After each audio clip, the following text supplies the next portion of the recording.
local across beds, hearts and bucks. This is BBC Three Counties Radio.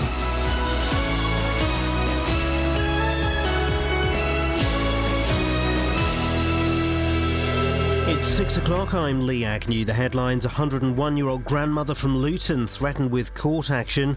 Counting in the Bedfordshire police referendum takes place today. And all square for Stevenage in the League Two playoffs. BBC Three Counties Radio. A grandmother aged 101 from Luton has been threatened with legal action if she doesn't pay her care bills. Her grandson David has received the invoice whilst waiting for power of attorney. Ben Nye has more. David Gore won't receive the authority to make financial decisions for his grandmother until next month, after the 4-week waiting period required. His grandmother Muriel was moved into a home after a number of falls, and now she's been registered as blind. She's decided to sell her home to pay for her care. Luton Borough Council say the letter was automatically issued by their computer system, and a further letter has now been sent confirming that action has been suspended. Ballot papers for the Bedfordshire Police referendum will be counted later today. Labour Police and Crime Commissioner Ollie Martins wants the amount people pay in their council tax towards the force to rise by nearly 16%. Sir Hugh Ord from the Association of Chief Police Officers says it will determine if the force can put extra officers on the ground to deal with the threat of terrorism. The self-appointed terrorist who decides they belong to an organisation, who then decides to self-deploy, will not be spotted by police officers in the normal routine of their working day. These people will be spotted by their communities, and community policing, in my judgment, is more critical now than it has ever been in that scenario. David Cameron will be speaking this morning to the influential 1922 committee of Conservative backbench MPs. He's expected to seek support for his plan to renegotiate Britain's relations with the EU ahead of a referendum in 2017. The committee's chairman, Graham Brady, says cabinet members should have the freedom to speak out over Europe. Clearly, that's the decision for the Prime Minister, but my instinct in these things is always that where you have people who have very, very strong beliefs about something, it's far better to allow some latitude and freedom of expression. The more you try to constrain people's views and to limit debate, the more you create tensions which needn't necessarily be there. Ant and Dec have won 2 BAFTAs for Saturday Night Takeaway, while Coronation Street won Best Soap. There were special awards for the TV news presenter Jon Snow and the entertainer Clive James. In sport, Stevenage drew 1-1 at home to Southend in their League Two playoff semi-final first leg. Dean Parrott had put the Borough in front. The second leg is at Southend on Thursday. And Hertfordshire driver Lewis Hamilton was second in the Spanish Grand Prix behind teammate Nico Rosberg. The weather will be mainly dry and warm today, with bright and sunny spells, turning cloudier this afternoon, but top temperatures around 22 degrees Celsius, that's 72 degrees Fahrenheit. You can get the latest news and sport online at bbc.co.uk/Three Counties. And don't do it for the money, do it for the props, Obs. Morning guys, Iain Lee, BBC Three Counties Radio. My first show here for the Beeb under a Tory government. And boy, don't all of our jobs feel under threat all of a sudden, huh? I'm joking. I'm impartial. I'm impartial to a nice barbecue spare ribs.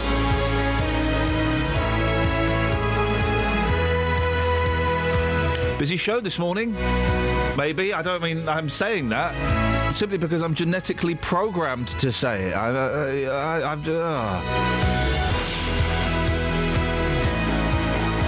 Coming up, threatening communications. Oh, this is good. Election vexations and Justin Dealifications. Yes? Yes?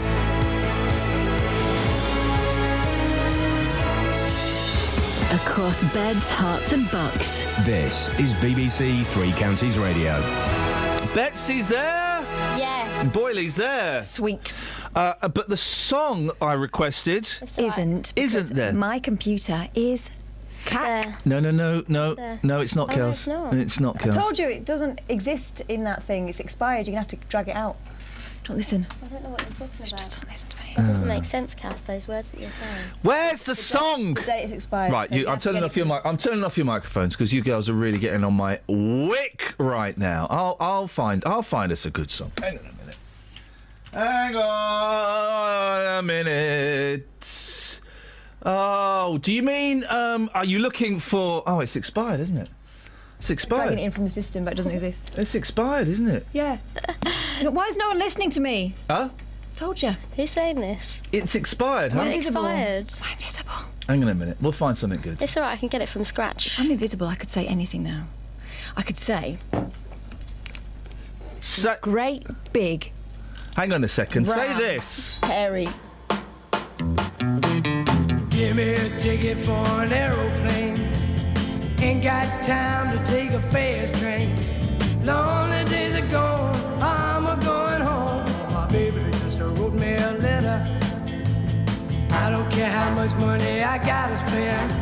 Got to get back to my baby again. Lonely days are gone, I'm a-going home. My baby just wrote me a letter. When she wrote me a letter, said she couldn't live without me no more. Listen, mister, can't you see I got to get back to my baby once more? Anyway, yeah, give me a ticket for an aeroplane. Ain't got time to take a fast train. Lonely days are gone, I'm a-going home. My baby just wrote me a letter. When she wrote me a letter, said she couldn't live without me no more. Listen, mister, can't you see I got to get back to my baby once more? Anyway, yeah, give me a ticket for an aeroplane. Ain't got time to take a fast train. Lonely days are gone, I'm a-going home. My baby just wrote me a letter. My baby just wrote me a letter.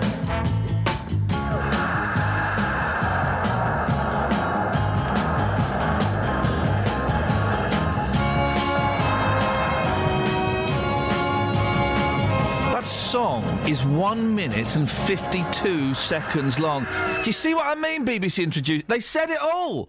He'd said it all. I can't remember the name of the fella from the Box Tops, but he'd said it also from Big Star. He'd said it all in 1 minute 52, and he could have repeated it. He could have done a long guitar solo. He went, do you know what? Didn't need to. Done. Nah. And they saved paper. Yeah, they saved on the writing of the letter. Yeah. Thank you very much indeed. Songs under 2 minutes, please. There are loads of Beach Boys songs under 2 minutes. 08459 455 555. Now, Luton Borough Council is being criticised for threatening to take a 101-year-old woman to court. Hey, nice work, guys. Her grandson, David Gore, has told the authority he'll pay her care bills as soon as he's been granted power of attorney, which is going to be, I think, in a few weeks' time. But says he's received no reassurance that they won't prosecute. He'd been keeping all of this from his grandmother because he was worried about upsetting her. But in the Express this morning, there's a picture of him holding a letter in front of her. So I don't know if that means that she now knows. Well, we nicked this story from the Luton News, so we thought we would speak to the writer of the story, Stuart Carr. Morning, Stuart. Morning. How did you find out about this? Well, David Gore contacted us initially saying that he'd received this letter and was obviously very angry and very indignant about it. So what is the letter that's causing the problem? What does it say? Basically, the letter is a care bill for several weeks that Mrs. Gore has been sort of at the care home, and this bill obviously needs to be paid.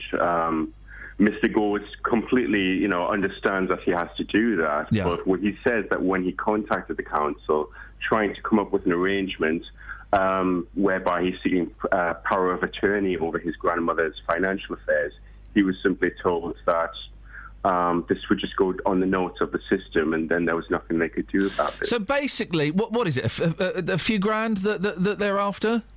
£600. £600, and if that money doesn't get, according to the letter, if the money doesn't get paid, then she's going to be taken to court.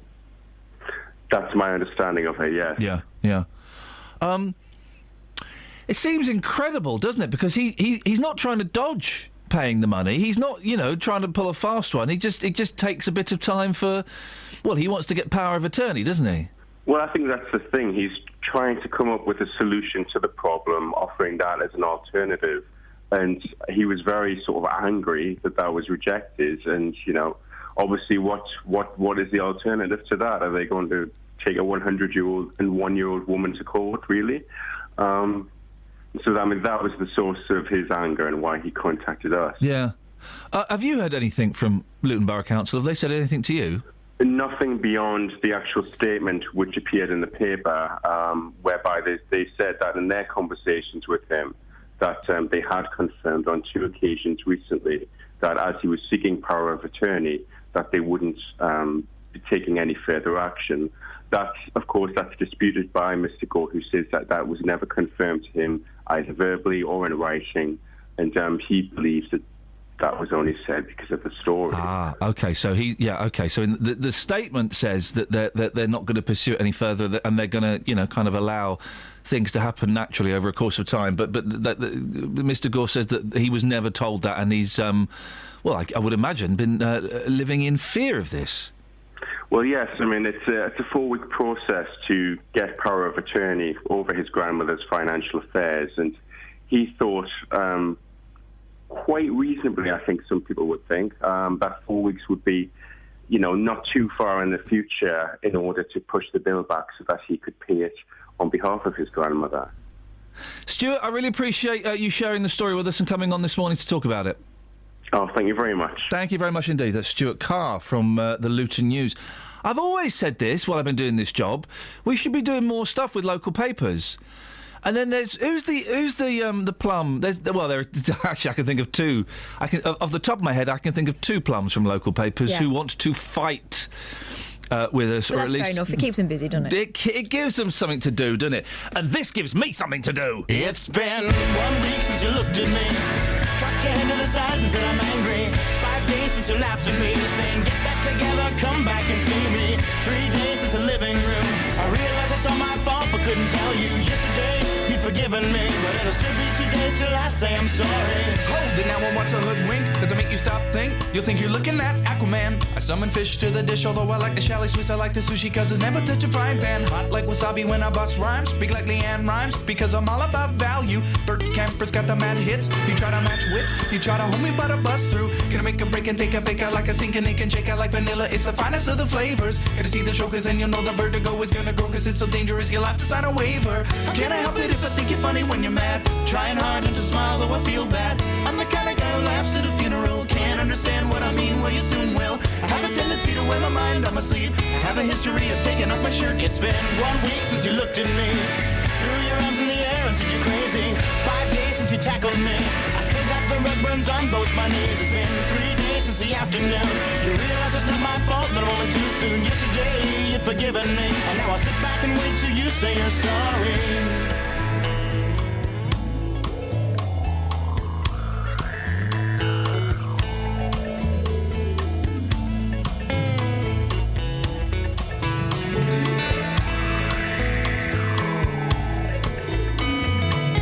China, the Chinese chicken. You have a drumstick and your brain stops sticking. Watching X-Files with no lights on, with all our maisons. I hope the smoky man's in this one, like Harrison Ford. I'm getting frantic, like Sting I'm tantric, like Snickers guaranteed to satisfy. Like Kurosawa, I make mad films. Okay, I don't make films, but if I did, they'd have a samurai. Gonna get a set of better clips, gonna find the kind with tiny nubs, just so my irons aren't always flying off the backswing. Gonna get into my Sailor Moon, cause the cartoonist got the boom anime babes that make me think the wrong thing. How can I help it if I think you're funny when you're mad? Trying hard not to smile, though I feel bad. I'm the kind of guy who laughs at a funeral. Can't understand what I mean, you soon will. I have a tendency to wear my mind on my sleeve. I have a history of losing my shirt. It's been 1 week since you looked at me, dropped your arms to the sides and said I'm sorry. 5 days since I laughed at you and said you just did just what I thought you were gonna do. 3 days since the living room, we realized we're both to blame, but what could we do? Yesterday, you just smiled at me, cause it'll still be 2 days till we say we're sorry.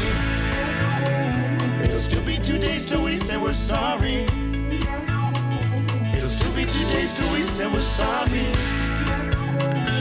Richmond Stadium, home of the Robbie.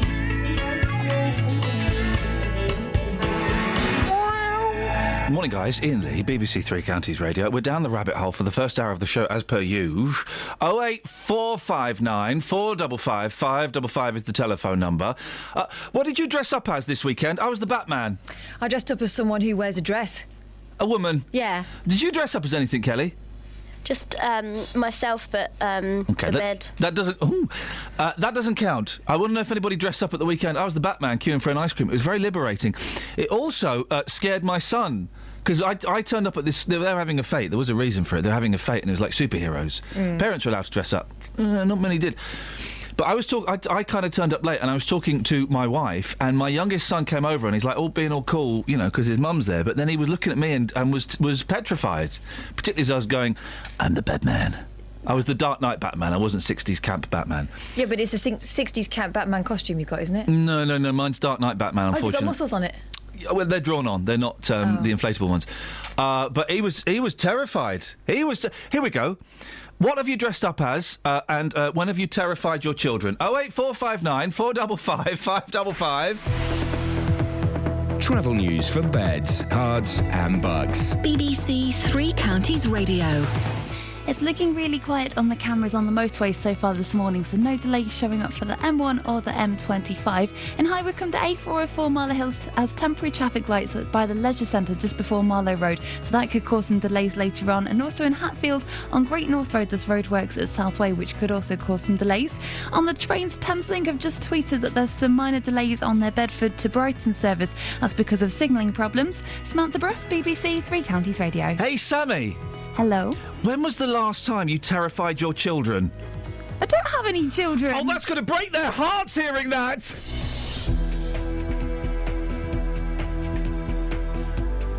What a cruel thing to say, those poor souls. 6:16, isn't it? It's Monday, the 11th of May. I'm Iain Lee. These are your headlines on BBC Three Counties Radio. A 101-year-old grandmother from Luton has been threatened with legal action if she doesn't pay her care bills. The result of the Bedfordshire police referendum will be announced later on today, and Stevenage are level with Southend ahead of their second playoff semi-final. BBC Three Counties Radio.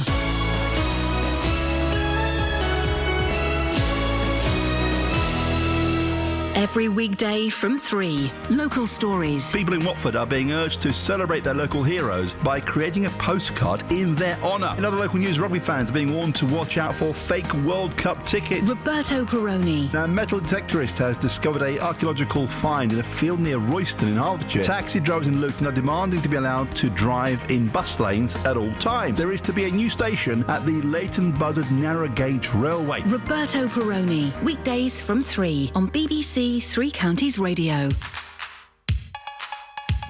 When was the last time you dressed up? And when was the last time, or any time, you've terrified your children? I mean, yes, it will scar them for lives and they'll be in therapy 35 years later on, but boy, oh boy, it's so much fun, isn't it? 08459 455 555. Big up yourself, Paul Scoins! Hear me now.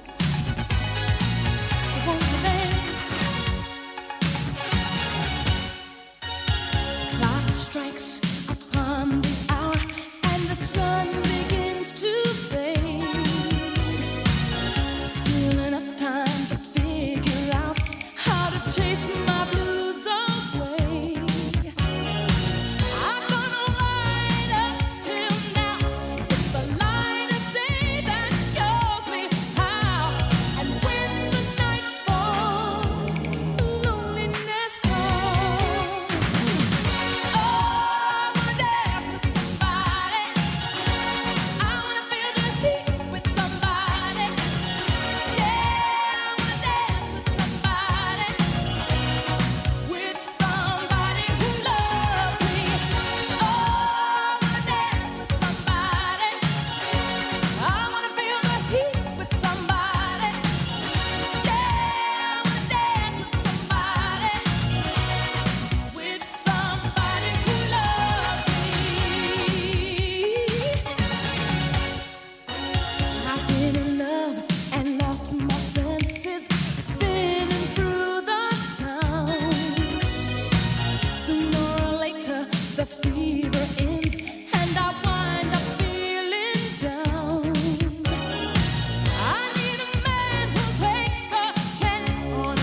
Todgers.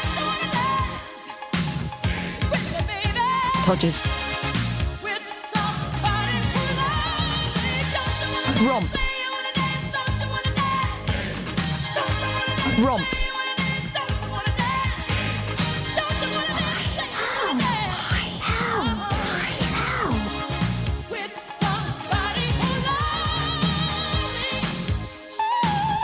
People in this country deserve to have stuff for free.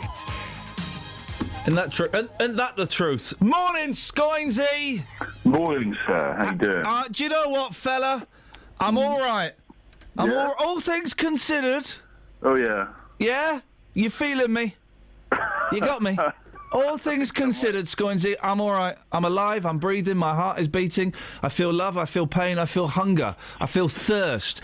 All of those things, Scoinsy, say to me, I'm a human being and I am vulnerable and I just want to be hugged. I will do that. Not by you. I can do that. Oh. Not by you. I've got a cold anyway. Oh, mate, I certainly don't want to be hugged by you if you got a cold. It's like, you know, when teachers finish their term and they go on holiday and they all get cold. Yeah. That's how I feel at the moment. Yeah, isn't that funny? When I go on holidays, I'm coming to it. How is the body? The body kind of lets go, doesn't it? As I'm approaching a week or 2 weeks off, and I can, I suddenly get ill. Yeah. It knows it's coming. It knows. Nose is coming. Your nose is coming. No, your nose is coming. My nose. To the party, he said, quickly getting himself out of that one. Let's move on. In a few hours, the people of Bedfordshire will find out whether they'll have to carry on paying for the police to have a bigger slice of the council tax pie. The results of the referendum triggered by the Labour Police and Crime Commissioner, Ollie Martins, are due to be announced later this morning. Political reporter, and well done for getting me out of the referendum fiasco on Twitter this weekend. Remind us what's happening, what happened, and why Ollie Martins wants this money. Ollie Martins says his force is absolutely at the wire, and he's not the only one. Other people have said it too. The former chief constable said it to me before he left, Alf Hitchcock. I miss Alf Hitchcock and his biscuits. I do miss that guy. A brilliant name for policing. The current chief constable has said too that she is in a desperate situation. She needs more money. She needs more officers to be able to do the work that she wants to do. And this referendum, Ollie Martin said, was the only way, really, that he could raise the money in order to fund all the work and the officers that needs to be there. Now, the government has said, no, you've got enough money, you need to find efficiency savings in other areas. He said, we've already done that. And this is really a last-ditch desperate attempt to try and get some more cash. It would raise around £4.5 million, be about 7 pence a day extra for an average property. And he's had the backing of big names. Sir Hugh Ward, who is the outgoing president of the Association of Chief Police Officers, so someone who knows a thing or two about policing. A tough guy. A tough guy. He says that it really needs to happen. The self-appointed terrorist who decides they belong to an organisation who then decides to self-deploy will not be spotted by police officers in the normal routine of their working day. These people will be spotted by their communities, and community policing, in my judgment, is more critical now than it has ever been in that scenario. Now, the results of the referendum are out today, but we know, we've had people phoning us, and we knew this was going to be the plan, saying that they've been paying already. They've been paying the extra charge already. Yeah, that's right. The mechanism is that councils have to set their budgets in April, and as such, they had to work the increase into it before it had happened, and they will pay back if it is not a yes vote today. So that will cost an extra £250,000. And bearing in mind, Ian, this has already cost £350,000 to stage. It means that the police are going to have to pay back all of that money. But by the way, pollsters, obviously, they don't know nothing. But it was kind of, wasn't it something like 75% were against? Was that one of the polls? Ollie Martins did his own polling. Oh, yeah, outside Tesco's, wasn't it? That was it, yeah. No, he got a poll company YouGov to come in and do it as well. But and the YouGov, when they put people... put to people the question that they were going to have to answer on Thursday, 70% of people came back saying no. Now, he said he did his own polling outside of Tesco and other major supermarkets, and he said that once people had heard sort of understood or been told about what the referendum was for, they were more willing to pay the money. But that wasn't the question they were going to get asked. And, OK, it's informal. I have only heard it from a couple of councillors, but councillors who were at their Bedfordshire council counts on Friday were saying that they were seeing overwhelming numbers against the referendum, so we will have to see it. Also, David Cameron, Prime Minister, said that Beds Police was one of the best funded forces in the country, didn't he? Yeah, that's right. On the way over to, so in the midst of this general election campaign, he came to Bedford. The general election campaign, he came here and he went to Luton, I think, and was asked a question about it. And this is what he said. He said that the increase was unnecessary. Oh, yes. Well, I think what we've done is made available the funding that's necessary, and you can see that by the fact that crime here in this force has actually fallen over the last 4 years. So the police have done a good job. They've got the percentage of officers on the front line has gone up. They've got crime down. And I don't think the Police and Crime Commissioner is right to want to increase the council tax in this way. Under our rules, he'll have to have a referendum, and it's obviously for local people to decide, but I don't want to see taxes go up in the way that he's proposing.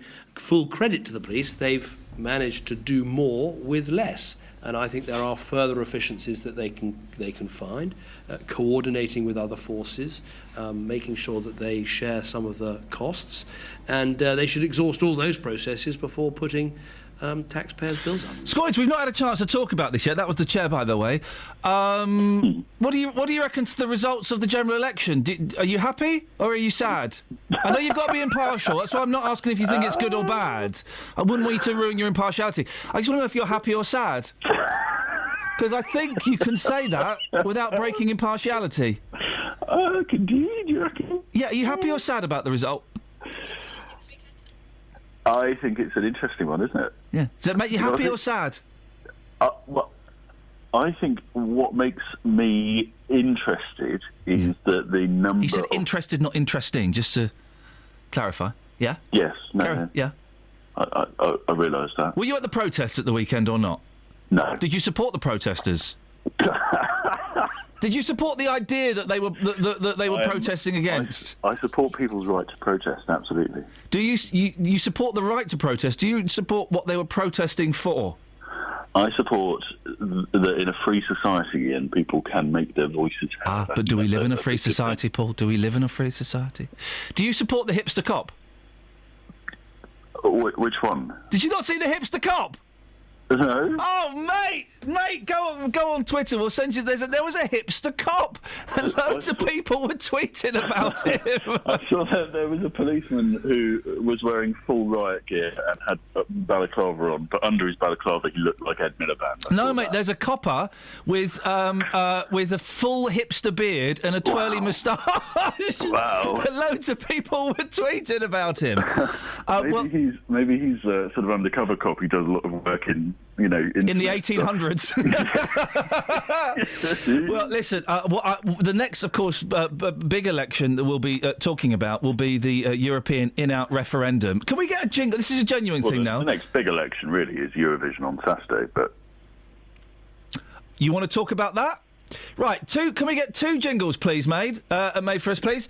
One is the Eurovision election, the Eurovision election special with Paul Scoins, and one is the European referendum special with Paul Scoins. We'll get those made up. Okay. Not everyone. 2 years. That's in 2 years, but I know we've got to build up to it, mate. That's a good point. We've all got election fever. We don't want this voting to end.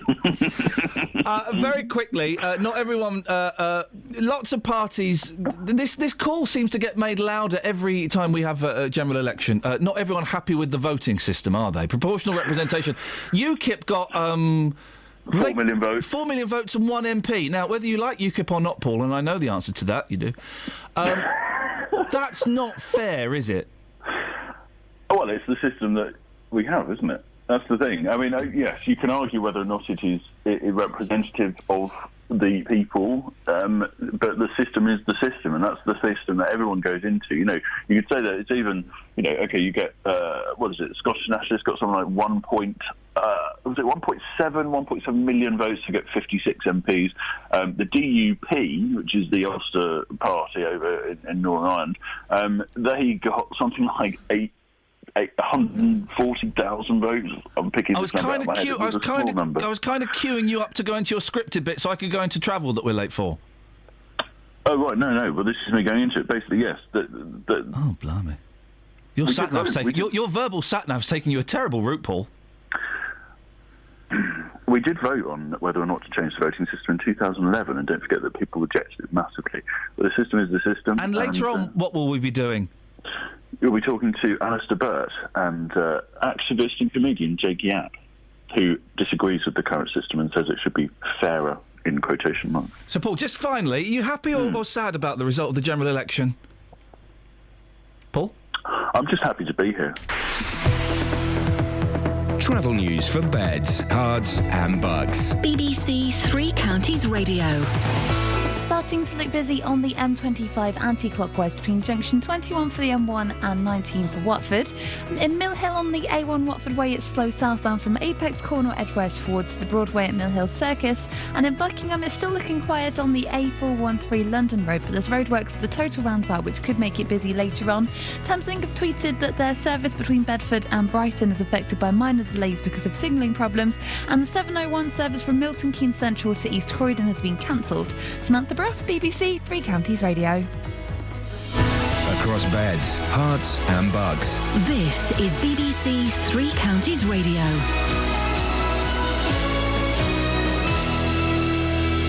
It's 6:30, I'm Lee Agnew. The headlines are: 101-year-old woman from Luton has been threatened with legal action if she doesn't pay her care bills.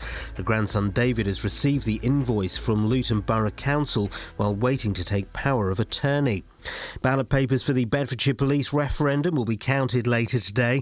Police Commissioner Ollie Martins wants the amount people pay in their council tax for the force to rise by nearly 16%.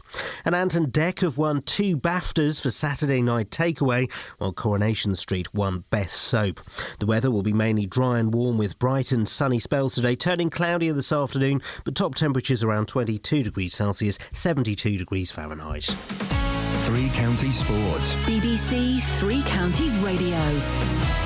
Stevenage drew 1-1 at home to Southend in their League 2 playoff semi-final first leg. Dean Parrott had put the Borough in front. The second leg is at Southend on Thursday. Here's Stevenage manager Graham Wesley. I thought it was a pretty fair reflection of the game, if I'm honest. It ebbed and flowed. There were phases of the game where they were on top, where we were on top. Both sides had chances. Both took one each. Terrific goal from Dino and a disappointing goal from us to concede from the set play. Honours even. I don't think it was an unfair reflection. Wickham host Plymouth in their second leg, leading 3-2 after Saturday night's win in Devon. Plymouth had a healthy home support, something manager Gareth Ainsworth hopes his fans will emulate. Away from home with 15,000 fans behind them, wow, if they'd have had that every week, I'm sure they'd be flying in the league, you know. It just goes to show. I think there was about 6,000 here when we came earlier in the season, so I just hope that the Wickham fans have taken note of that and go home and tell all the mates to come along on Thursday and get behind us, because we're going to need them. QPR have been relegated from the Premier League, losing 6-0 at Manchester City. Elsewhere, a 1-1 draw for Liverpool at Chelsea all but ended their hopes of finishing in the top 4 this season. Tonight, Arsenal host Swansea. Hertfordshire's Lewis Hamilton came second in the Spanish Grand Prix, ahead of Sebastian Vettel, but behind his Mercedes teammate Nico Rosberg. Rosberg takes the checkered flag in Barcelona. He's broken his 2015 duck. He so badly needed this one, and Lewis Hamilton is a beaten man in Spain. And finally, Andy Murray has won his second tennis tournament on clay within a week. He beat Rafa Nadal in straight sets in the final of the Madrid Open. BBC Three Counties News and Sport, more at 7 o'clock. Call 08459 455 555. BBC Three Counties Radio. What? When did you... you must scare your children all the time with a face like that. Sorry? What? Tell us. I have an array of costumes that We're asking, when have you scared your children, and when was the last time you dressed up? I did both this weekend. I dressed up as I'm the Batman, but I was the Dark Knight Batman, not the good camp Batman. I've got loads of outfits. And it scared my boy. Right, I've got the Wicked Queen from Snow White. That was particularly effective. Hey. I did the whole makeup with the eyebrows and everything, and terrified them. Maleficent I've also done. That's quite a bad one. That's they hate that one. Yeah, it's very naughty. I was a vampire as well, with a full cloak with a hood. Oh, blimey. Yeah. And walking around we go trick or treating to my mum's around the corner, and I don't just terrify my own children, I terrify everyone else's. Wowzers! Yeah. It was. Get this, Justin. Go on, boss. It was school fate. Superheroes was the theme. Yeah. Kids were allowed to dress up. Parents were allowed to dress up. So I went dressed up as the Batman, the Dark Knight, and I was about the only dad there that was dressed up. That makes me sick.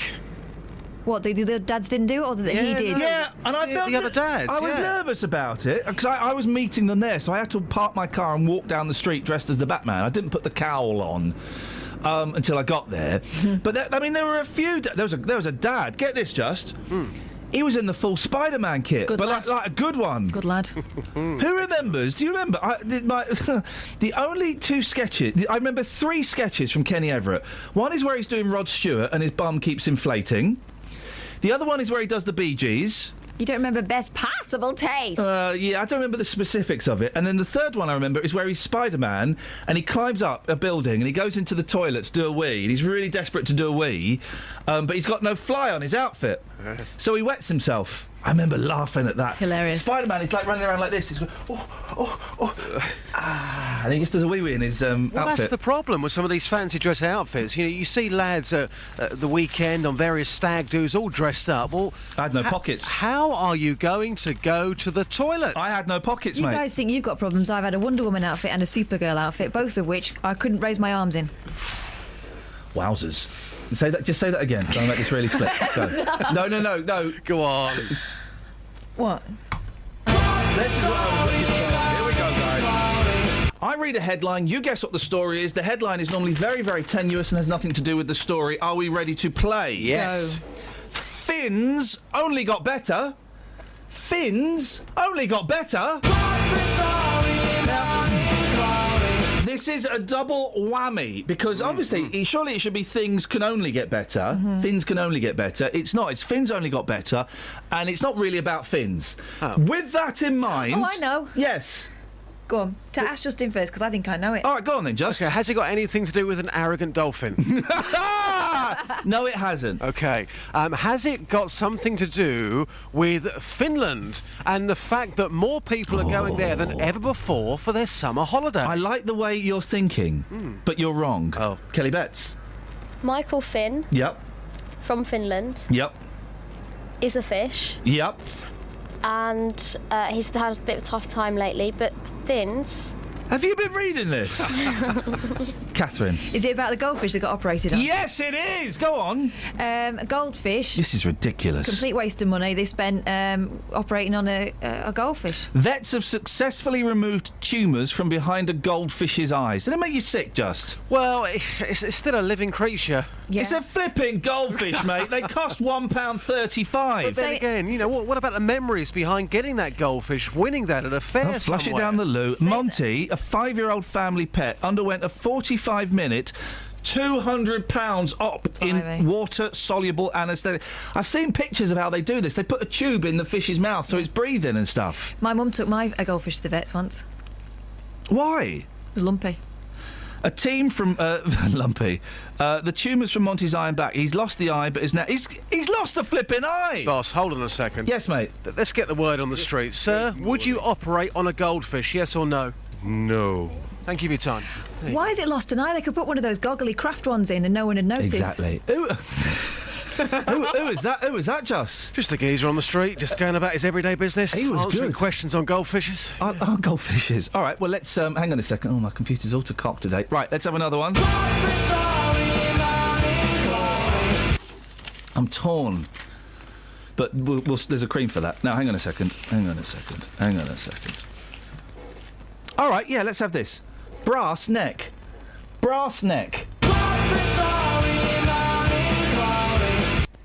Catherine, let's start with you. Brass neck, please. Is it about the BBC Young Brass Award? Oh, there is actually an award, Justin, called the Young Brass Award. You can't call it that. That's outrageous. And is it about the fact that no one's noticed that it's a euphemism for a young streetwalker? It's nothing to do with that, Justin. Brass neck. Brass neck. But good answer, by the way. This is a man who's got a fantastic technique.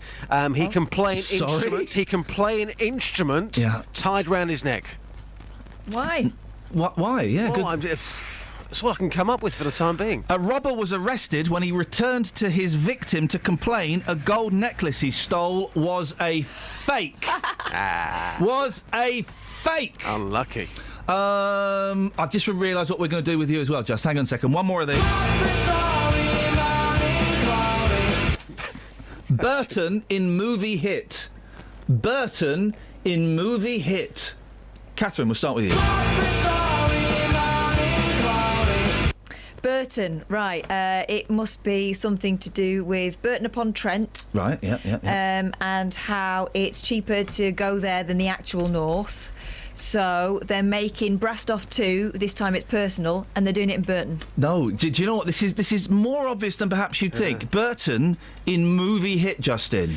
When's the new James Bond film coming out? I've got literally no idea. OK. Well, it can't be that then. Has it got something to do with Burton, the shop? A lot of people look down on Burton's. I don't personally, but their clothes, their suits, are they going to be used in a super-duper high-profile movie? No, it's about Tim Burton, the movie director. Tim Burton, I was thinking Richard. A pedestrian hit by a minibus used by crew on director Tim Burton's latest movie was saved by paramedics. Good. Then the final paragraph is, US director Tim, 56, had earlier gone to A&E with a sprained finger. That film sounds like it's cursed. Sounds cursed. Hey, Justin. Yes. Have you seen who's doing a tour? No. Oh, mate, I'll give you a clue. Oh, Gilbert. Oh, Gilbert's doing a tour. Fantastic. You want to go and see him? Oh, absolutely. Right, this is the plan. We get Gilbert O'Sullivan on the show. Yep. We go and see Gilbert in concert. Oh. Can you take Gilbert to the streets for us? Let's get some Gilbert memories. This is where dreams are made. Isn't it? I knew you'd... Can you get some Gilbert memories for us? Of course I can, no problem. Speak to you in a bit, Justin. Cheers, bye. Ta-ta.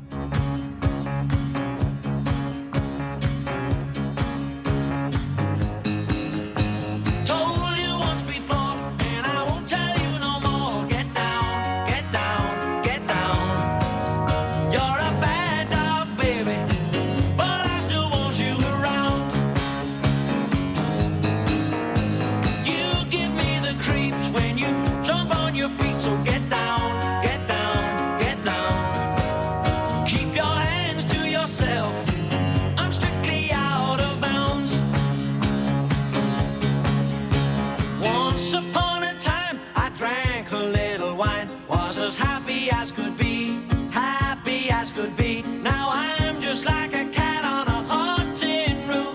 Baby, what do you think you're doing to me? Told you once before, and I won't tell you no more. So get down, get down, get down. You're a bad dog, baby, but I still want you around, around. I still want you around.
Right, let's Bagsy.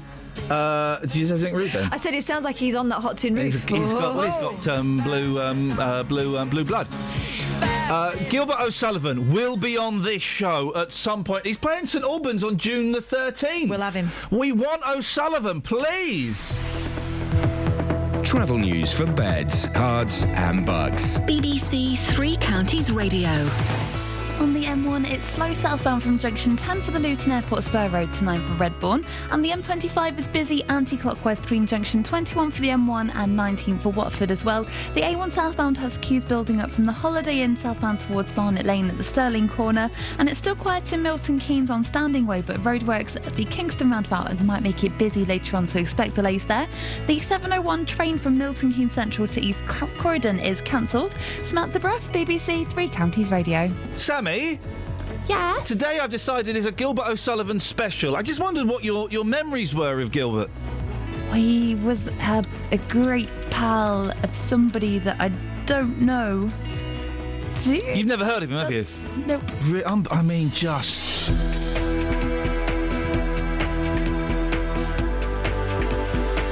.47, it's Monday the 11th of May. I'm Iain Lee. These are your headlines on BBC Three Counties Radio. A 101-year-old grandmother from Luton has been threatened with legal action if she doesn't pay her care bills. And the result of the Bedfordshire Police referendum will be announced later on today.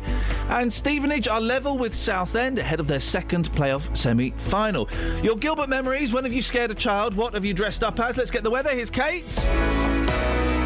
Beds, hearts and bucks weather. BBC Three Counties Radio. Not a bad day at all across all three counties. We have sunny spells and it's feeling pleasantly warm as well. Now we have a bit of cloud. It's high cloud at the moment. The sunshine a bit hazy, but we'll see the sunshine proper throughout the course of the morning. A bit more cloud moving in through the middle part of the day, early afternoon. It's an old weather front. No rain on it though. Should have fizzled out by the time it gets to us, but it will turn it a little cloudy for a while, after which it's going to thin and break and we'll get some nice sunny spells to end the day. And the temperature's going to be reasonable as well. We're looking at a maximum potentially 22 Celsius, so feeling really quite warm. Overnight, dry and clear to start with, but then the cloud increases. We'll get one or two showers develop by dawn, the minimum down to 10 Celsius. Showers still there tomorrow morning, but they'll fizzle out fairly quickly, and then we'll get some nice sunny spells, largely dry tomorrow afternoon. Picking up a bit of a breeze through tomorrow, so it will feel a bit cooler with a maximum of 17 Celsius, and that's your forecast.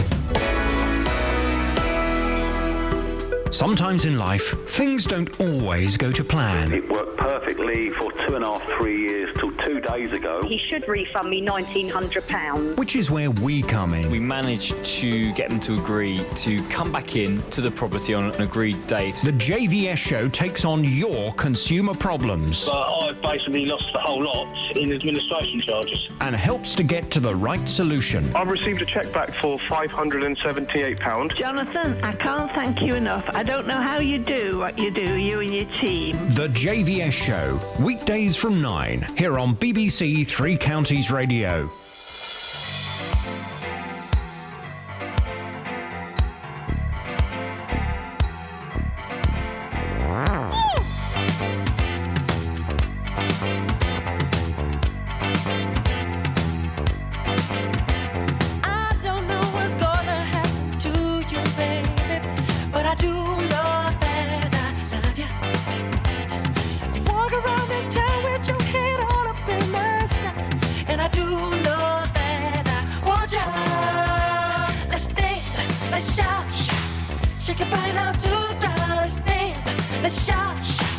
Shake your body down to the ground.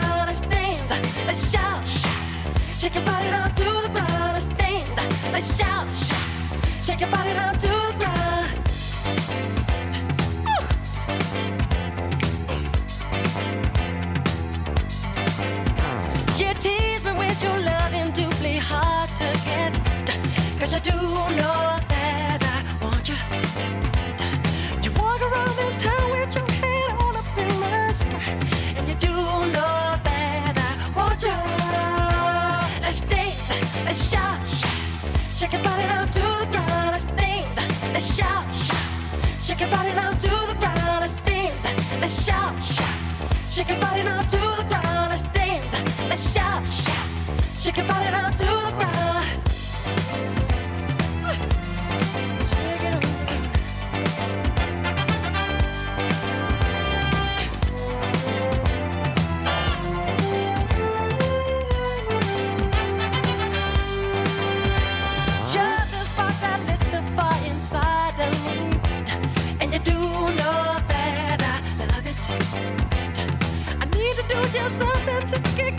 to your soul, and you do know that I want you.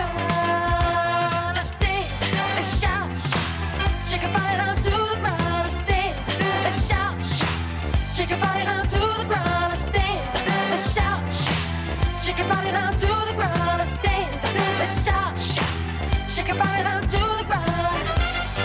They actually drove across the green when the kids were coming back from school and nearly knocked women over with toddlers, and it got that bad. My husband went after them on his own motorbike and pulled them off. You tease me with your loving to be hard to get, 'cause you do know that I want you. I need to do just something to get closer to your soul, and you do know that I want you. I'll punch you in the face.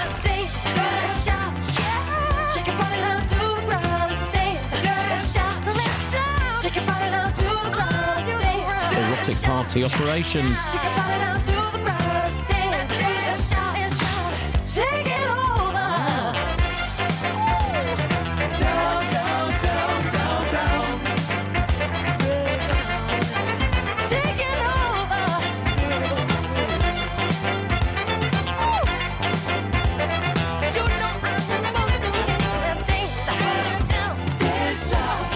Oh, 8459 455 555. When did you last scare your children?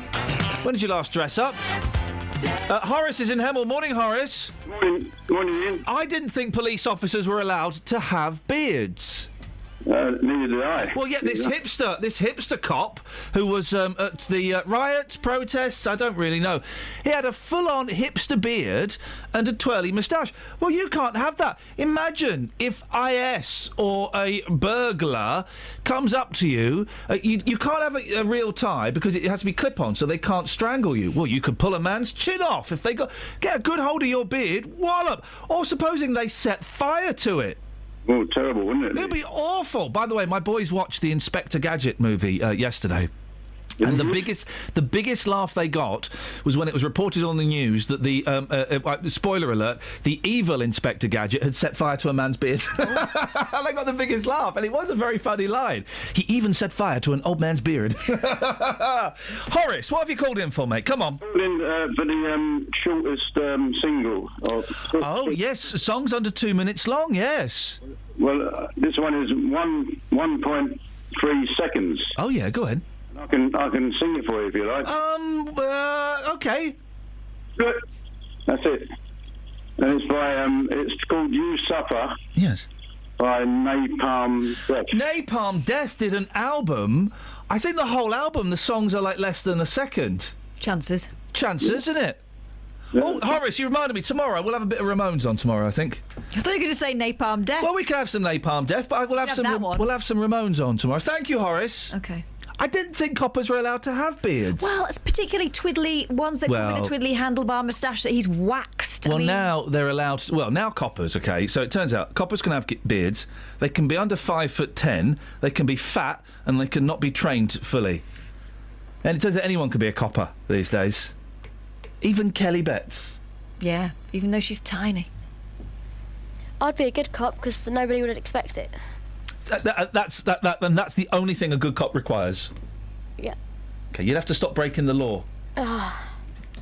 Well, did she just let one out? I think she might. What have you got in the papers, Catherine? Looking for a way to remember your loved one after they've died. Pictures. Now Next. you can turn their ashes into artwork and have them on your mantelpiece. Hey! Oh no! I'd love that. A company called Eversculpt makes glass sculptures from the remains of relatives. The ash sculptures cost from... Hang on a minute, do you really want this? You are so beautiful to me. £795 is the cheapest, up to almost £4,000. I suppose, depending on how massive you are. Oh, blimey. Eversculpt say they can turn the ashes into anything. A recent customer offered for a sculpture shaped like a golf club. Yeah. While the most popular design is the Eternal Flame. I want to get... you can get cat stuffed. Yeah. Why can't you get people stuffed? You probably could if you paid enough money. Well, I'd like to get... I'll get you stuffed. Oh. Kaz, I've just sent you an email of a short song. Maybe you could pull it off? Because I know you're the fastest finger first, isn't it? You've got the fastest finger first. I have, yeah. My computer's really slow because it's got loads of information on it. Have you got a cold as well? I'm okay. You sound bunged up and a little bit mardy. I am both of those things. Have you been slogging Paul Scoins? Yeah. Because that would make both things happen. Oh, is that what? Oh. Whoops. Yeah, I would. Yeah, I'd be up for that little sculpture. Would you? Little sculpture. Yeah. So Does it look like the person? Is it a miniature version of the person? No, you can. Well, you could have that. You can have whatever you want. I mean, you could be a golf club. You could be a microphone. You could be a Batman. I'd have my mum turned into my wife. Weird. Oh. That's weird, isn't it? It's very weird. That is actually a little bit too weird. But my granddad was in the wardrobe for about a year. So, I mean, you might as well have him on display, eh? There's a... where's the sun? Oh, yeah. No, I mean... I've ripped my tights, by the way. I'm in the conundrum now. Do I just whip them off? Or Whip them off, mate. Or style it out? Whip them off, mate. There's a story in The Sun today. We've kind of... well, we've had a similar story to this before. Remember the Polish guy that proposed to his girlfriend on a cliff? She said yes, and then he says, and then she plunged to her death. He says she said yes. We don't know. We weren't there. Tragic. Well, listen to this. Rock horror. Oh, they've even done like a jokey thing. You can't when someone's died. Steve Allen was making jokes about this. Well, it could have been worse. She could have been a munter. But he is waspish and witty. Rock horror. James flies 5,500 miles to see Weblove, and she falls to her death off this cliff on the first date as he takes a pic. A loved-up Brit saw his new girlfriend plunge to her death off a cliff after flying 5,500 miles to meet her for the first time. I mean, flipping heck. That's It's going to be an awkward holiday now, isn't it? That's a punt, isn't it? That's a punt to go that far. I mean, fair play, you know, she looks delightful. James Nichols, 23, watched in horror as the ground gave way beneath Cheney Holloway while he prepared to take a snap. Unlucky in love or what? I mean, blimey. 08459 455 555. You got time for a little one? Yeah. Speaking of little ones, stories. Cindy Crawford's daughter. Oh, she's so fit. She's so hot. I saw the picture. She's 13. I didn't she's what? She's 13. I knew I should have read the story. Hasn't stopped the Mail making us feel like that, though. She looks like, honestly, I'm being slightly flippant. I knew she was 13. She looks like a sexy grown-up woman. Yeah. She looks like a woman. I mean, they've kind of dressed her like mini Cindy Crawford.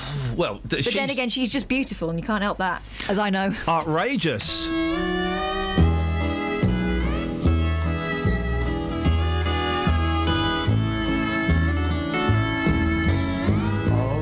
DJs keep complaining, the tunes run much too long. So I've gone and wrote myself a 26-second song.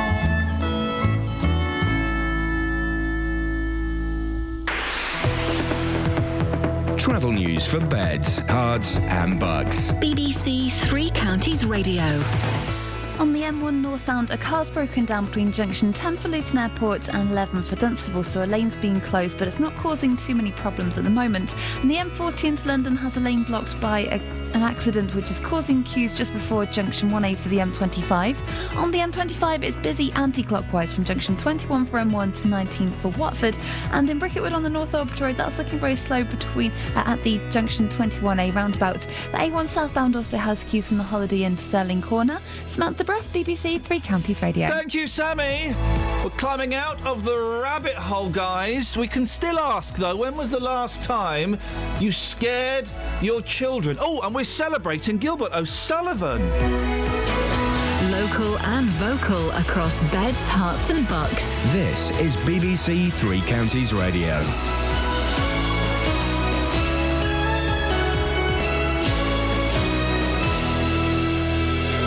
It's 7 o'clock, I'm Lee Agnew. The headlines: 101-year-old Luton woman threatened with court action. Counting in the Bedfordshire police referendum takes place today. And all square for Stevenage in the League Two playoffs. BBC Three Counties Radio. A grandmother aged 101 from Luton has been threatened with legal action if she doesn't pay her care bills. Her grandson David has received the invoice whilst waiting for power of attorney. Ben Nye has more. David Gore won't receive the authority to make financial decisions for his grandmother until next month, after the 4-week waiting period required. His grandmother Muriel was moved into a home after a number of falls, and now she's been registered as blind. She's decided to sell her home to pay for her care. Luton Borough Council say the letter was automatically issued by their computer system, and a further letter has now been sent confirming that action has been suspended. Ballot papers for the Bedfordshire Police referendum will be counted later today. Labour Police and Crime Commissioner Ollie Martins wants the amount people pay in their council tax towards the force to rise by nearly 16%. Sir Hugh Ord from the Association of Chief Police Officers says it will determine if the force can put extra officers on the ground. The self-appointed terrorist who decides they belong to an organisation who then decides to self-deploy will not be spotted by police officers in the normal routine of their working day. These people will be spotted by their communities, and community policing, in my judgment, is more critical now than it has ever been in that scenario. David Cameron will be speaking this morning to the influential 1922 committee of Conservative backbench MPs. He's expected to seek support for his plan to renegotiate Britain's relations with the EU ahead of a referendum in 2017. The committee's chairman, Graham Brady, says cabinet members should have the freedom to speak out over Europe. Clearly that's a decision for the Prime Minister, but my instinct in these things is always that where you have people who have very, very strong beliefs about something, it's far better to allow some latitude and freedom of expression. The more you try to constrain people's views and to limit debate, the more you create tensions which needn't necessarily be there. Anton Deck have won 2 BAFTAs for Saturday Night Takeaway, while Coronation Street won Best Soap. There were special awards for the TV news presenter Jon Snow and the entertainer Clive James. In sport, Stevenage drew 1-1 at home to Southend in their League 2 playoff semi-final first leg. Dean Parrott put the Borough in front. The second leg is at Southend on Thursday. And Hertfordshire driver Lewis Hamilton was second in the Spanish Grand Prix behind teammate Nico Rosberg. The weather will be mainly dry and warm today with bright and sunny spells, turning cloudier this afternoon, but top temperatures around 22 degrees Celsius, that's 72 degrees Fahrenheit. You can get the latest news and sport online at bbc.co.uk/3 counties. My mate Mackenzie won a BAFTA for The Detectorists. How cool is that? I'll have to book up to get a phone call with him now, I get. Is that how it works? Morning, guys. Iain Lee, BBC Three Counties Radio. Busy show. Celebrating the magic of Gilbert O'Sullivan. He's coming to St Albans June the 13th. He'll be coming to this show a whole lot sooner if I have my way. When have you ever scared your children? We've all done that thing where we've popped out and gone boo, and it's well, at the time it seemed like a good idea. Until they burst into tears and you spent the next hour trying to talk them off the ceiling. Man alive! 81333, start your text 3CR.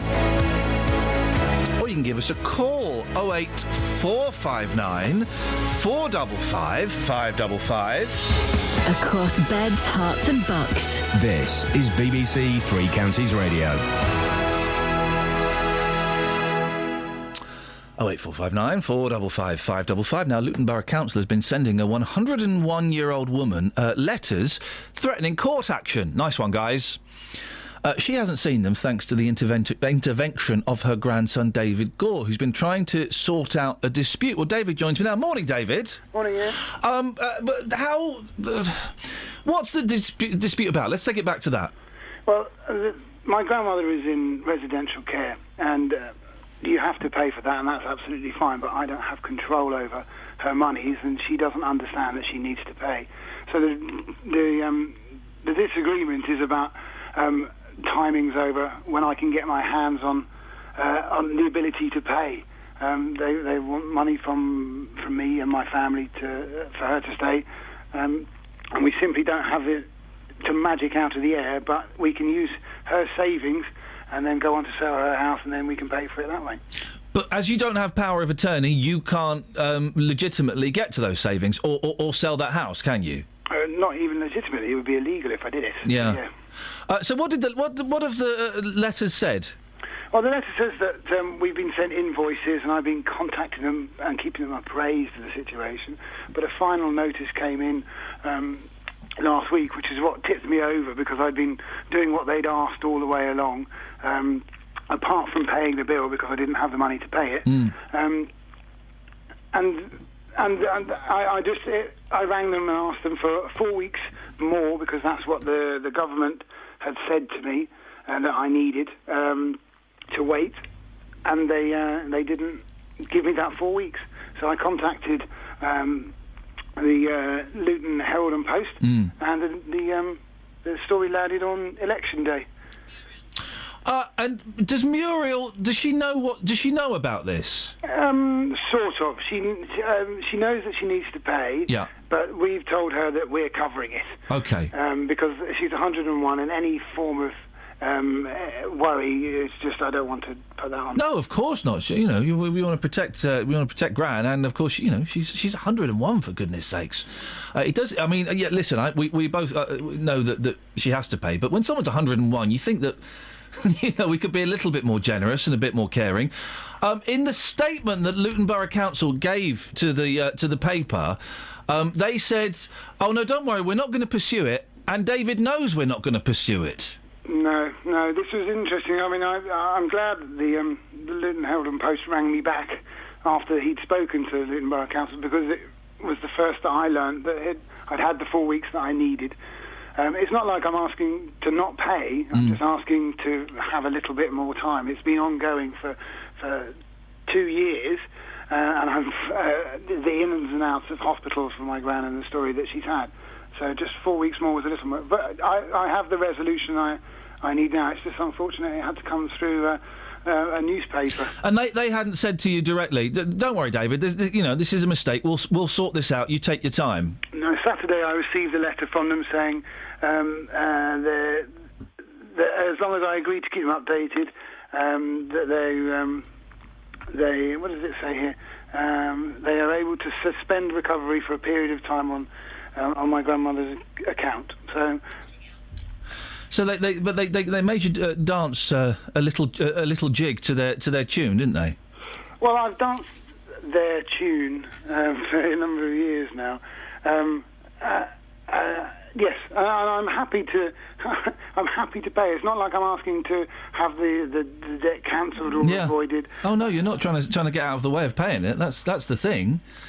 David, listen, hopefully it's all sorted now. Do let us know if anything else changes, but lots of love to you and lots of love to Muriel, and let's hope that, she goes on to have a long and, even longer and peaceful life. Well, I hope so too. She's very lucky to have you fighting her corner, mate. Thank you, David. 08459 455 555. On FM, AM, online and digital radio. This is Iain Lee. On BBC Three Counties Radio. So this is making a comeback. These were popular, what year? 2001, possibly 2002. I remember because it was the year I left the 11 o'clock show. I remember it vividly. But so these were popular.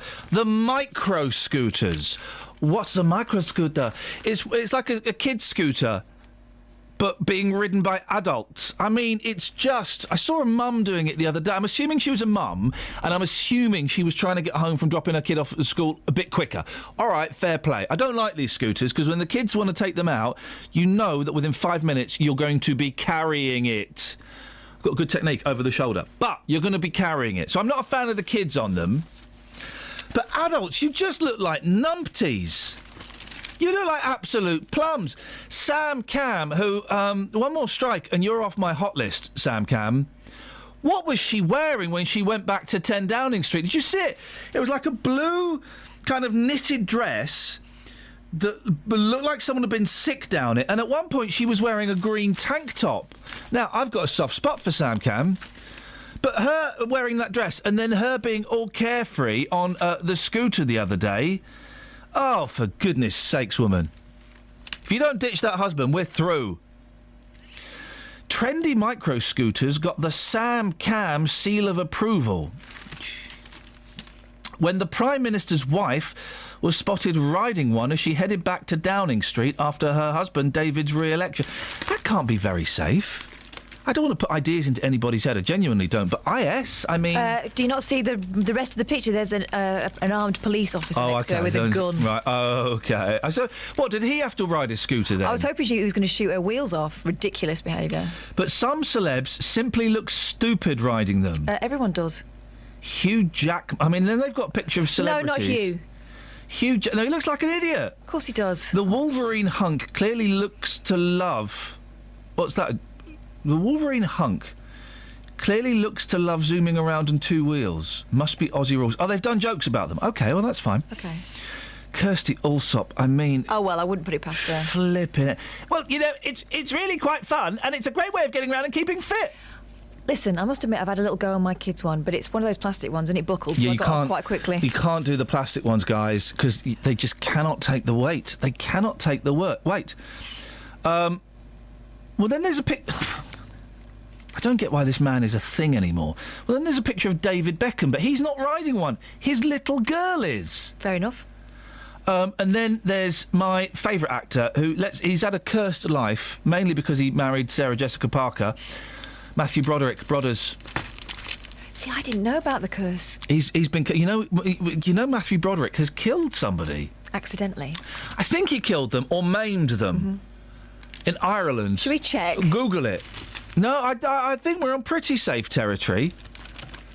Matthew Broderick, who I'm a big fan of, and his career never... War Games, Ferris Bueller, Inspector Gadget, the holy trinity of good movies. I loved Inspector Gadget. We watched it at the weekend. What a great film.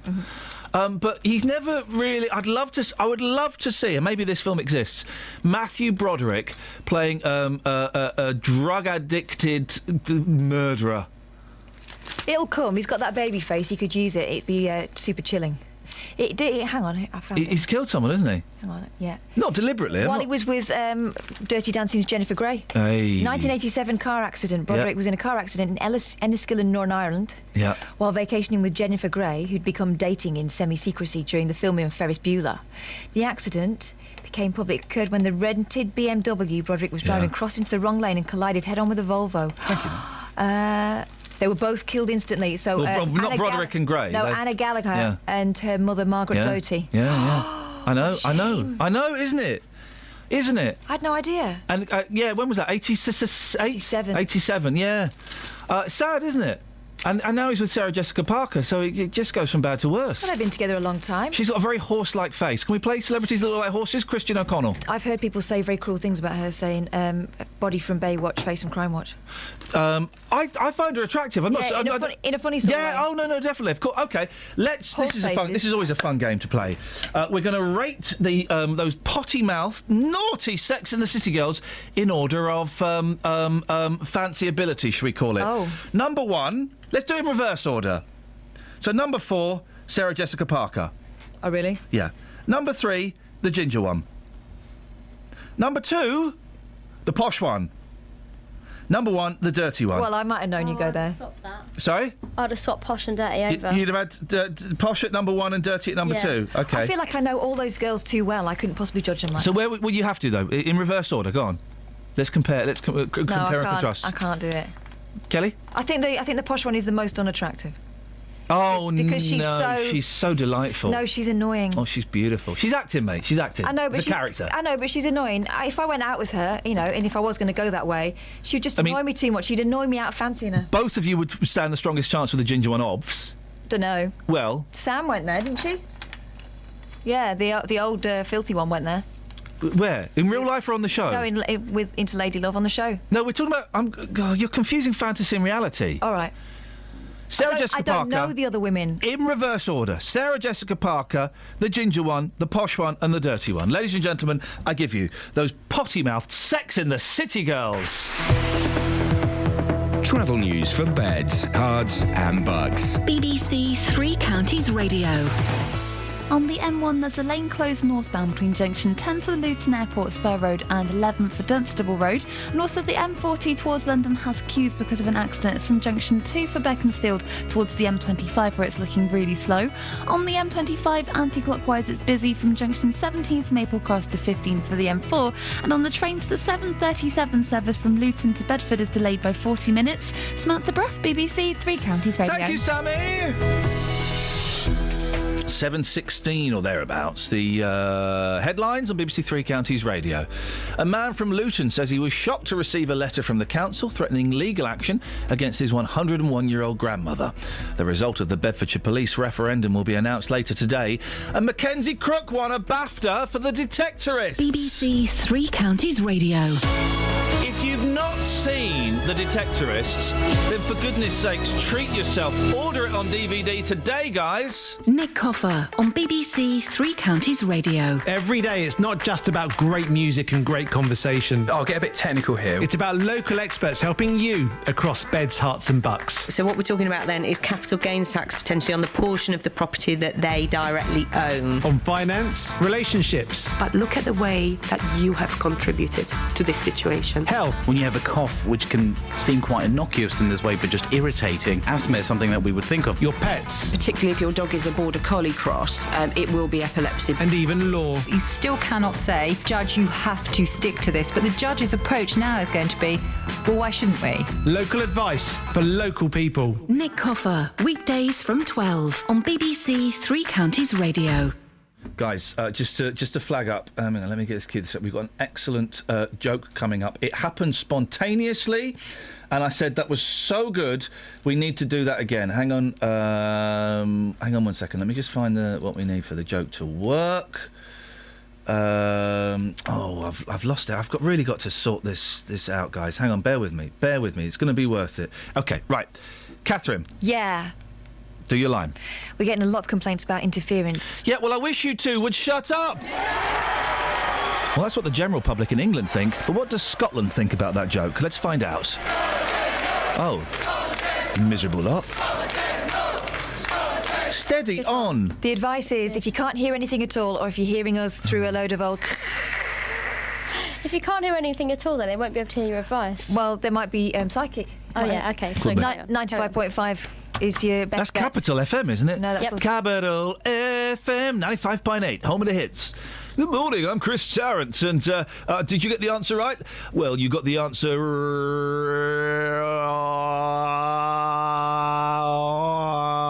We'll find out after this break. And that's why he's the best. Isn't it, though? Now, the outcome of the general election took everyone by surprise, not least the Conservatives. Hey, you pollsters, we're paying you $1 for nothing, it would seem, just for guessing.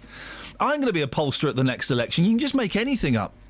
The Conservatives returned to power with a majority, despite pundits and pollsters saying we're in for another coalition government.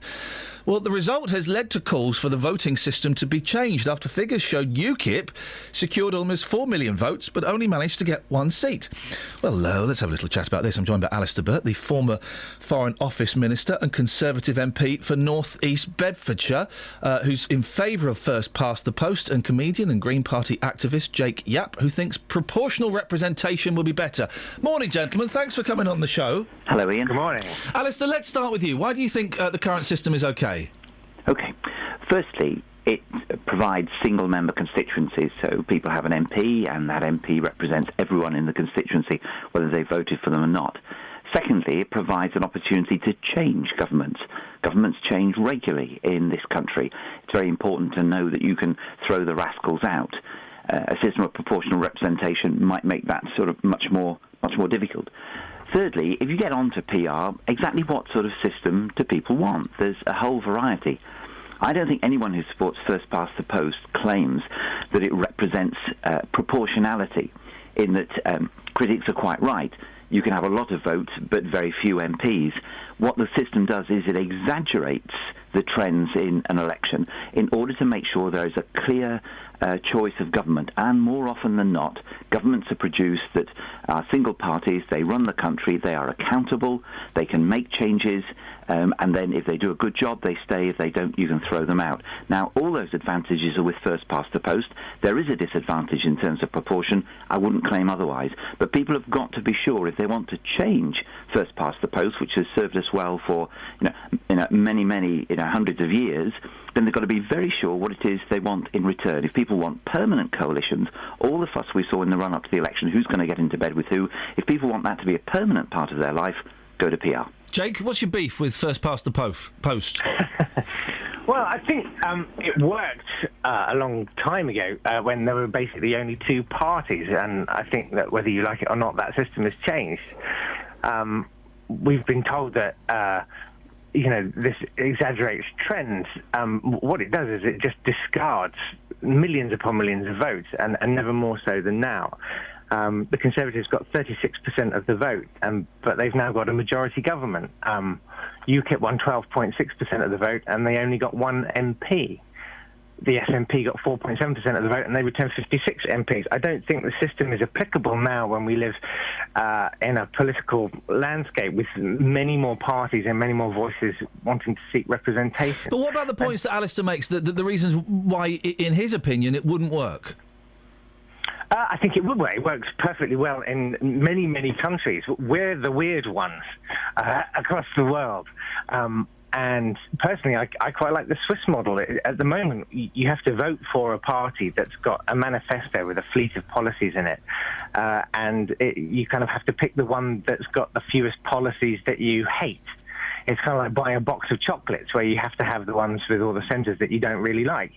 Whereas in Switzerland, people vote sort of issue by issue on legislation. So you might agree with one party on their policy on fracking, say. You might not agree with them on their policy on so Europe, every time but you that get to vote each time. I was about to say, because I don't know the Swiss system, every time that the government want to make a significant change or bring a bill through, you have to vote on it.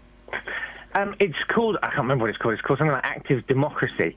And the way it works is that if you can raise a petition with 100,000 signatures on an issue, it will go to a referendum. Active democracy. Can vote on Britain's Got Talent, if we can manage to set that infrastructure up, surely. If there was a system where you could vote for your favourite party via text or by pressing your red button now, Jake, that might get more people involved. Alistair, the Swiss system, would that work? I think, Ian, you ask your listeners whether they want to go to the polls once a week, once a month, and make decisions on everything that we're doing, and I think you get a fairly shirty answer. I disagree. Well, we tried it. We tried it with police commissioners, and no one bothered to go and vote for that. I think if you were to ask the people of Scotland whether they enjoyed having a referendum... Oh, no, fair point. But the referendum was an extraordinary event. That's absolutely right. But if you were to do it all the time, Jake, as you suggest, I think the attraction of that would pale. The argument about this being now a more pluralist society, more people involved in more parties, that is absolutely right. And there is no doubt that the two-party system, and therefore first past the post, is under strain. Because as people now want choice in almost every aspect of their life, they look at the political parties, Liberal, Conservative, Labour, and say, why should we be corralled into that? Alistair, that is a big challenge to the parties. That's absolutely correct. Alistair, it isn't fair, is it? I mean, whatever people think of UKIP, they did get 4 million votes, which is incredible, and only one MP. That can't be fair that all those people, that their opinion isn't being represented. I start by making the argument that if you look purely at terms of proportion, our system does not provide that degree of fairness. That is quite right. But what our system provides is other things that are really important in government as well. People forget Blair's last government had a lower percentage of support than David Cameron received. I don't recall people being out on the streets angrily marching the day after because Tony Blair had won in 2005. I think the reason is the left like losing more than anyone else. Go on, Jake. The reason being that this time, unlike last time, 4.5 million more people voted for parties other than Labour, Conservative and Lib Dem compared to 2010. That's why. It's a massive proportion of the electorate. And to go back to history, you were sort of saying this has served us well for 200 years. John Stuart Mill in 1861 said, does it follow that the minority should have no representations at all? Is it necessary that the minority should never be heard? It seems to me that that's how you feel, because it serves you and the Labour Party extremely well. No, I don't say that. And I said just a second ago, it is no doubt true that because now there seems to be a general sense that the major political parties will find it difficult to recover the 45% of votes they used to have. Something is creaking in the system. I accept that entirely. But minority voices are not lost in this society.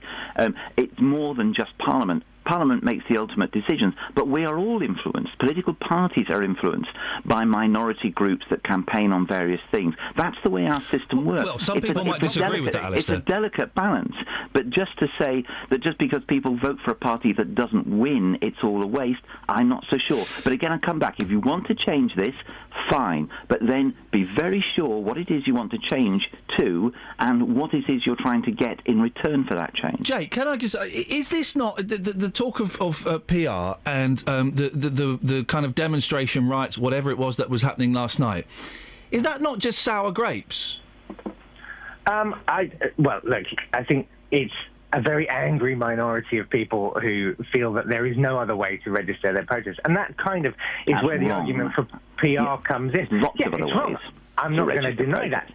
But here's the problem. When you deny all these people a voice, when you give people no political input into the process, that's when they start getting desperate, and that's when they start doing other things. I've heard a lot of arguments saying, well, you know, proportional representation is what allowed the Nazis to gain a foothold in the German parliament, which is baloney. It was nothing to do with that. They would have taken power by force anyway.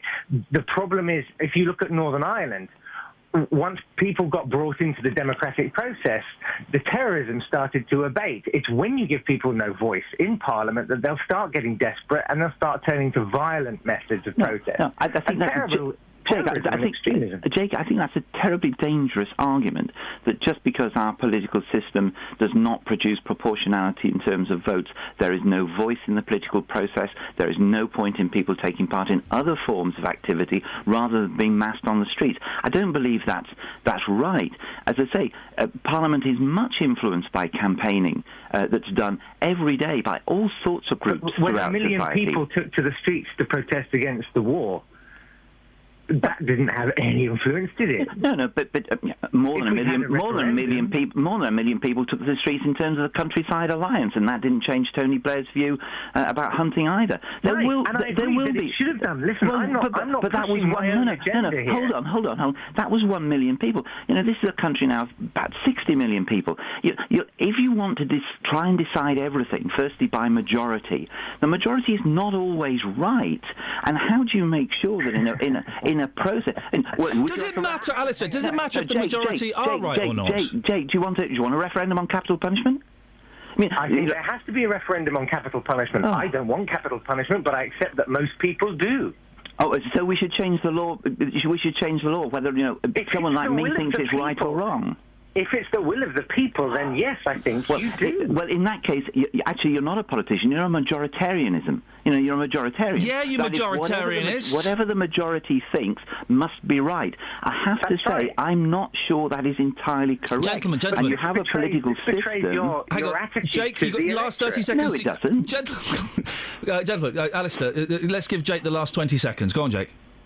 I just think that this sort of is a very sad indictment where I think you don't trust people.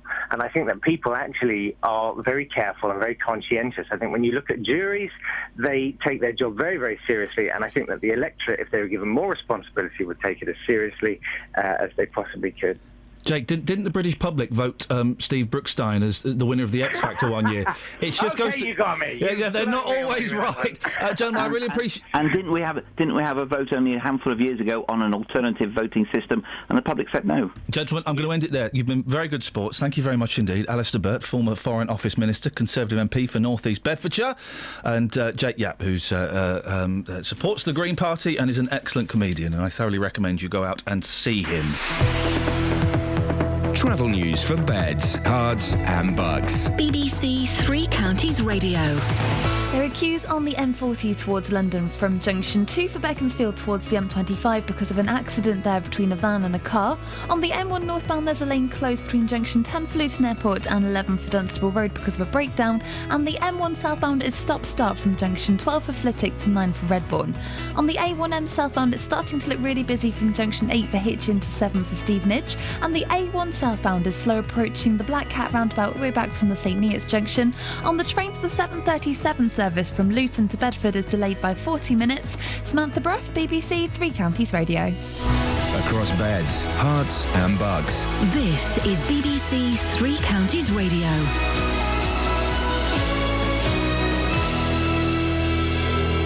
It's 7:30. I'm Lee Agnew. The headlines: a man from Luton was shocked to receive a letter threatening legal action against his 101-year-old grandmother. She was sent a demand from the Borough Council saying she hadn't paid for her care. Ballot papers for the Bedfordshire police referendum will be counted later today. Police Commissioner Ollie Martins wants the tax that people pay for the force to rise by nearly 16%. And Ant and Dec have won 2 BAFTAs for Saturday Night Takeaway. Coronation Street won Best Soap. The weather will be mainly dry and warm with bright and sunny spells, turning cloudier this afternoon. Top temperatures around 22 degrees Celsius. That's 72 degrees Fahrenheit. 3 Counties Sports. BBC 3 Counties Radio. Stevenage drew 1-1 at home to Southend in their League 2 playoff semi-final first leg. The second leg is at Southend on Thursday. Here's Stevenage manager Graham Wesley. I thought it was a pretty fair reflection of the game, if I'm honest. It ebbed and flowed. There were phases of the game where they were on top, where we were on top. Both sides had chances. Both took one each. Terrific goal from Dino and a disappointing goal from us to concede from the set play. Honours even. I don't think it was an unfair reflection. Wycombe host Plymouth in their second leg, leading 3-2 after Saturday night's win in Devon.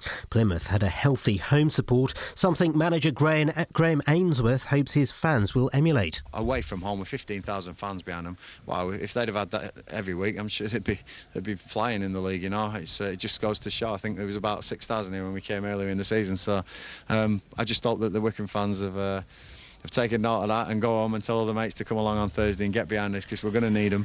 QPR have been relegated from the Premier League, losing 6-0 at Manchester City. Elsewhere, a 1-1 draw for Liverpool at Chelsea all but ended their hopes of finishing in the top 4 this season. Tonight, Arsenal host Swansea.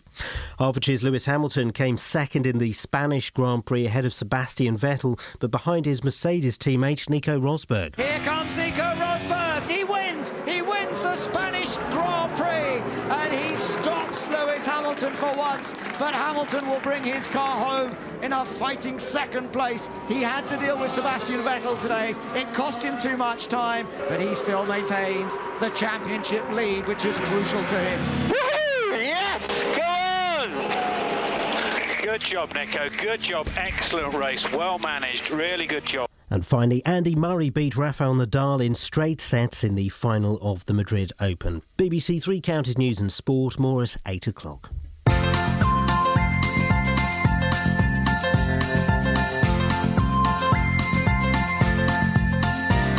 a voice that keeps on calling me. Down the road is where I'll always be. Every stop I make a new friend. Can't stay for long, just turn around and I'm gone again. Maybe tomorrow I'll wanna settle down. Until tomorrow I'll just keep moving on. Down this road that never seems to end. When new adventure lies just around the bend. So if you wanna join me for a while, just grab your hat, come travel light, that's hobo style.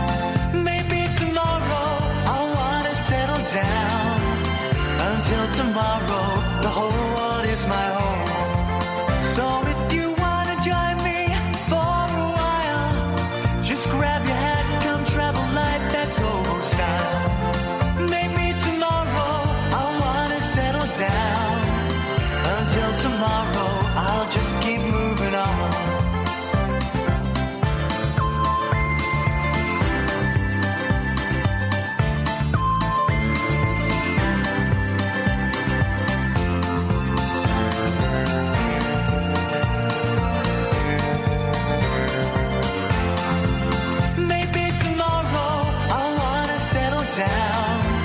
Until tomorrow, I'll just keep moving on. There's a world that's waiting to unfold, a brand new tale no one has ever told. We've journeyed far, but you know it won't be long. We're almost there and we've paid our fare with a hobo song. Maybe tomorrow I'll wanna settle down. Until tomorrow, I'll just keep moving on. So if you wanna join me for a while, just grab your hat, come travel light, that's hobo style. Maybe tomorrow I'll find what I call home.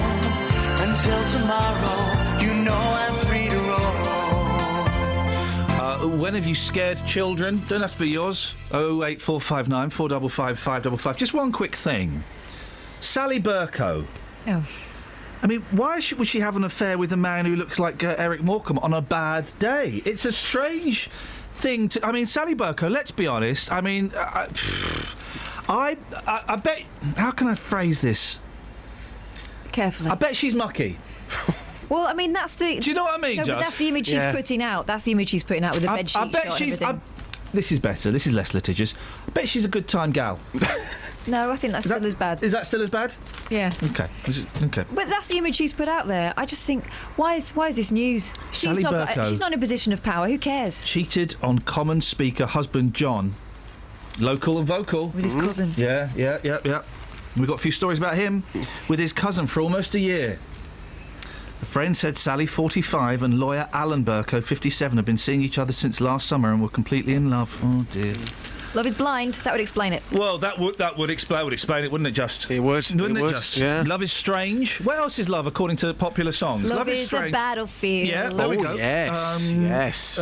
Love is a four-letter word. There we go. Yeah. Love changes everything. No, that's not what love is, though, mate. Okay. That's what love does. We're not talking about what love does. We're asking what love is. We've got strange, right? I want to know what love is, Justin. I want you to show me. I don't want to know what love does. Okay, Justin's got some pictures he could show you. I've seen those pictures. That's not love, mate. You like those pictures, don't you? That's not love, mate. I haven't seen them, but I feel like I have. That's abusing photographic technology and BBC property.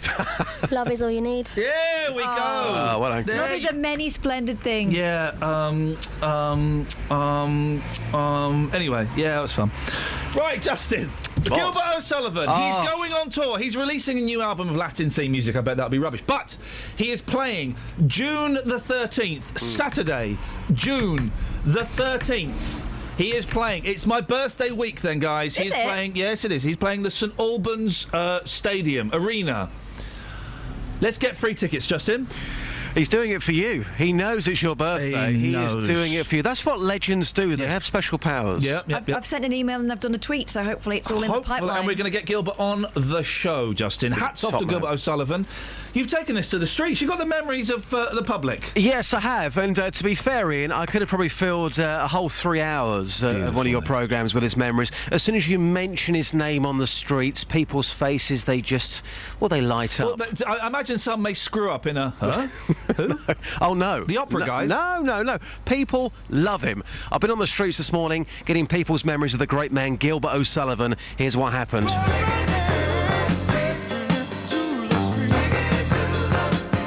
Taking it to the streets with J-Dog. John, your mum. Oh, she was in love with the man, wasn't she? Oh, yes, she did, yeah. She always used to listen to him, and we grew up listening to artists like that, the old school. So there you are having a Sunday roast, and Sunday roast would not be complete without Gilbert in your house. No, it wouldn't do, no. On the old record player. Just the emotion coming through your voice. Is, when people talk about Gilbert, there's just something special, isn't there? Well, there is, yes. Madam, we're doing a big feature on the man, the legend, Gilbert. He's performing in St Albans. What's your memories behind his songs? They had feeling. Yeah. You don't very often hear about him these days. Well, he's going to come on the show, and we're going to go and see him live in St Albans. You going to come with us? I might do. I'll see if I'm busy at the time. Gilbert O'Sullivan, sir. He means so much to you, doesn't he? He's old, yeah. Yeah, I like Claire. Yeah. Sir, the tan, the hair, Gilbert O'Sullivan, I put it to you, the greatest singer of all time. Yes or no? Yes. Thanks for your time. There you go. Sorry? Doorbells. Okay, well, wait, next time you see Sadiq, yep. The question, someone tweeted this, the question has to be, Stetsons or doorbells? I love Sadiq. Yeah, we all love Sadiq. Legend. By the way, I think I'm taking some time off soon. I think that Boss has spoken to Sadiq about filling in for me. Oh, now, he's been such a hit. That would be an incredible experience. I'm not quite sure how many words he could fit into a 3-hour programme, but he'd be good. Stetson, doorbells. Yeah, well, I just think, they're thinking, what's the phrase, outside of the bag. Yeah. And Sadiq is certainly way outside that bag, looking at it from a distance and going, bag. Justin, yes. Have you seen the picture of this hipster cop now? I have, yes. And I think, to be fair, though, at the moment, that's the fashion, to have a hipster beard. Mate, but I don't want my police to be fashionable. Yeah, but surely they're just going with the flow, aren't they? Does it really matter? There's two things that have taken this a step too far. Waxed tips. The waxed tips of that handlebar moustache are marking him out as a wally. I'm going to say it. As a wally, right? If you're a policeman, your uniform is your status. You don't freestyle with, with waxed moustaches. And also, that's a terrorist threat. As I said, having a beard? Yes, mate. In the Inspector Gadget film, the funniest thing my boys laughed at was there was a news report and there's like a bag. Have you seen Inspector Gadget, the movie, Just? No, I haven't. It's brilliant. It got What's it about? It only gets like 4.1 on IMDb. But enough good. Me and the boys were laughing. And the funniest bit the boys laughed at, right, there's an evil Inspector Gadget. You know the premise of Inspector Gadget, don't you, Gus? Yeah. He's a robot cop with... It's basically RoboCop. Yeah, but he can move his arms and he's got a helicopter in his head and all this, right? There's an evil Inspector Gadget going around and there's a news reporter going, and he even set fire to an old man's beard. And it's just such a good line and it's delivered so well. But I'm just thinking, my boys, they've now been influenced by that movie. They might see this hipster and set fire to his... Suppose in IS... Yeah.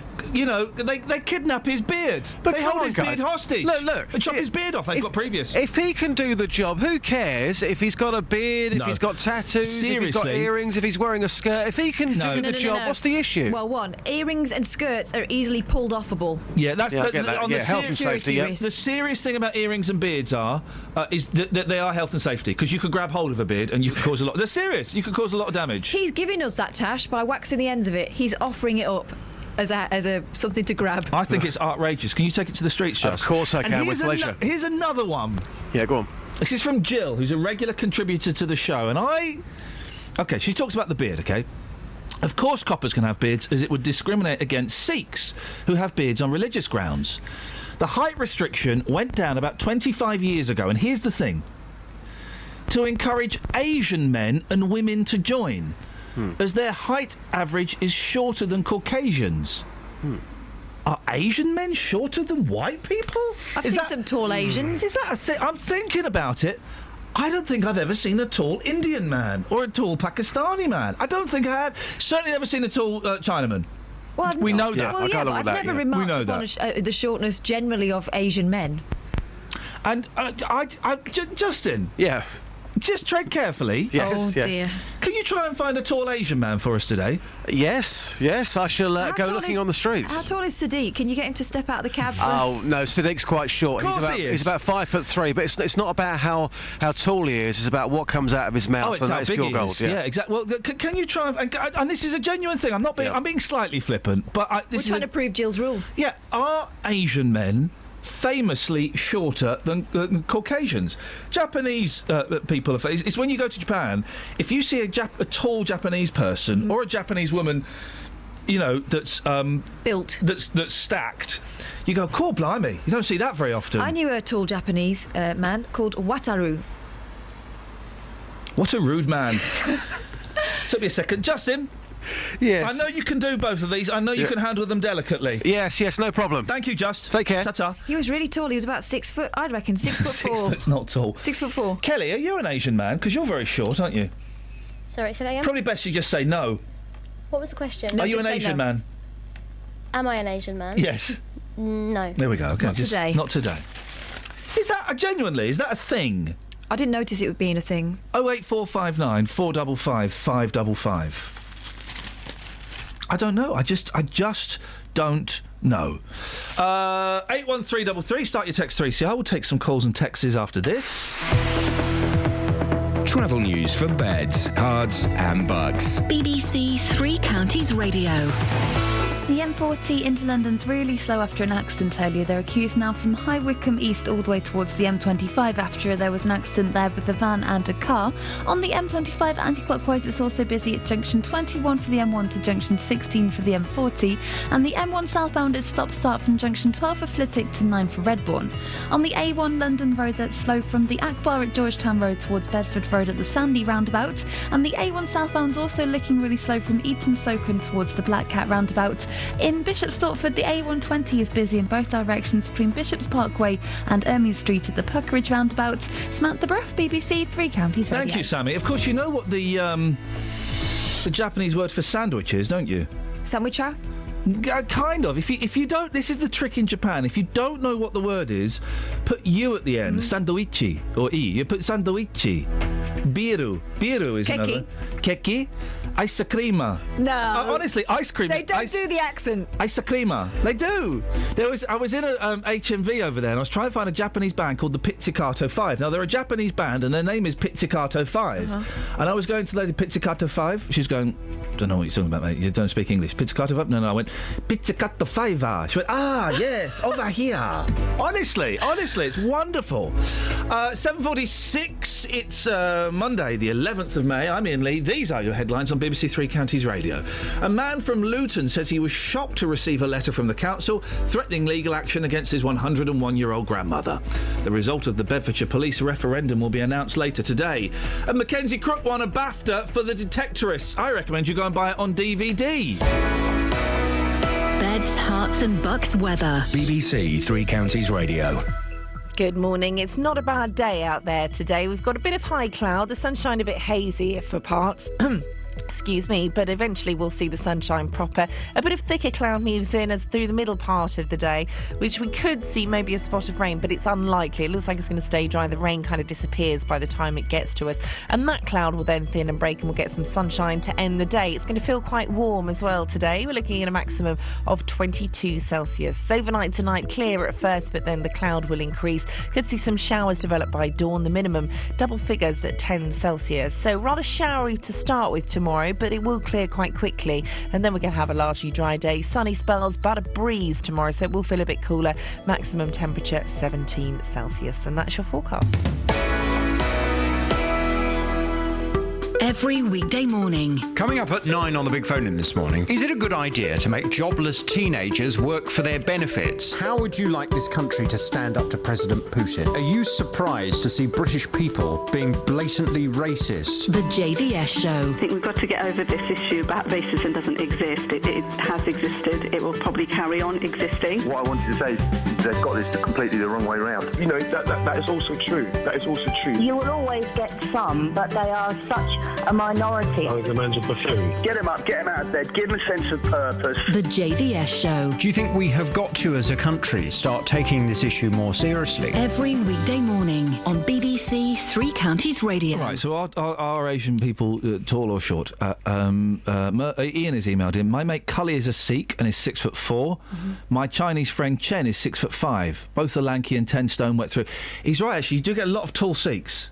Yes. And I'm not just including, minus the turban, you do get a lot of very tall, very broad Sikhs. What the hell is going on here? What is Jill talking about? Jill, what are you talking about? But Jill. Maybe you get... I'm trying to think when I was in Pakistan. I didn't see many tall Pakistanis. But isn't it all related to, economics and, No, mate, it's related to height. No, but what are you talking about? It's height. If you don't get a great diet and stuff, so it depends where you go within those massive countries, surely. Have you seen the newspapers Spanish today? people are really short. I'm a giant there. I love it. Newspapers today prove that basically the British public are idiots, and not just because of the results of the election. I'm being impartial. There are two stories in the Daily Mail that show that people are dumb. Illustrate your point. £24. The Mail do this every now and then. £24 wrinkle cream that helps your skin get better over time. Does it though? For goodness sakes, guys, none of this stuff works. Drink water. You drink water. It makes you feel nice, and it might make you look a little bit rosier in the cheek, but that's it. It was billed as the elixir of youth. that really could reduce the appearance of wrinkles. No, it won't do that. It might give you a bit of colour, a bit of glow, that's it. It might make you a bit shinier and not as dry, and then you won't see the wrinkles as much. Now, Boots Protect and Perfect Serum has another apparent benefit with clinical backing. Wow. The longer you use it, the better it works. Clinical trials, gosh, they must have used a huge number to make this on 80 people. Over 12 months, so it's not a significant number. Seems to have demonstrated the cream, which is designed for women aged 35 to 45 years, has long-term results. One group applied the serum, which relaunched last year with a new recipe on one side of their face and the original version of the cream on the other. Flippin' heck.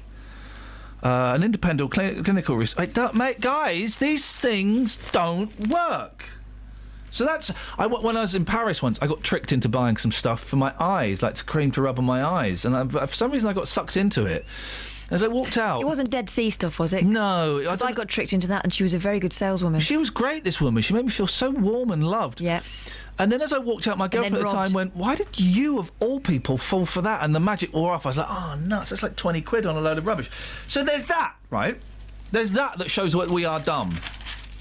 And then there's this. Have you seen page 23 of the Mail? Yeah. I've seen the web phenomenon. It's a growing trend.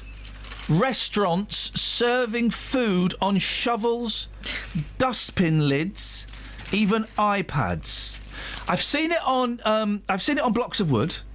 I've had food served to me on like a slate, on a cheese board, on a slate. Yeah. I have been aware of the shovels. I've not seen it personally. I've been aware of the shovels, and I've been aware of the brick. Have you? Yeah, I've heard of the brick. I've not seen it, I've heard of the brick. And you'd have to be a brick to eat your food like this. Look at some of these, right? Oh, but these are jokes, aren't they? These are people that are stitching it up. No, mate, these are real. No. These are... across the country, gastropubs and restaurants desperate to be on trend are serving their food in flower pots, dog bowls, roof tiles, high-heeled shoes.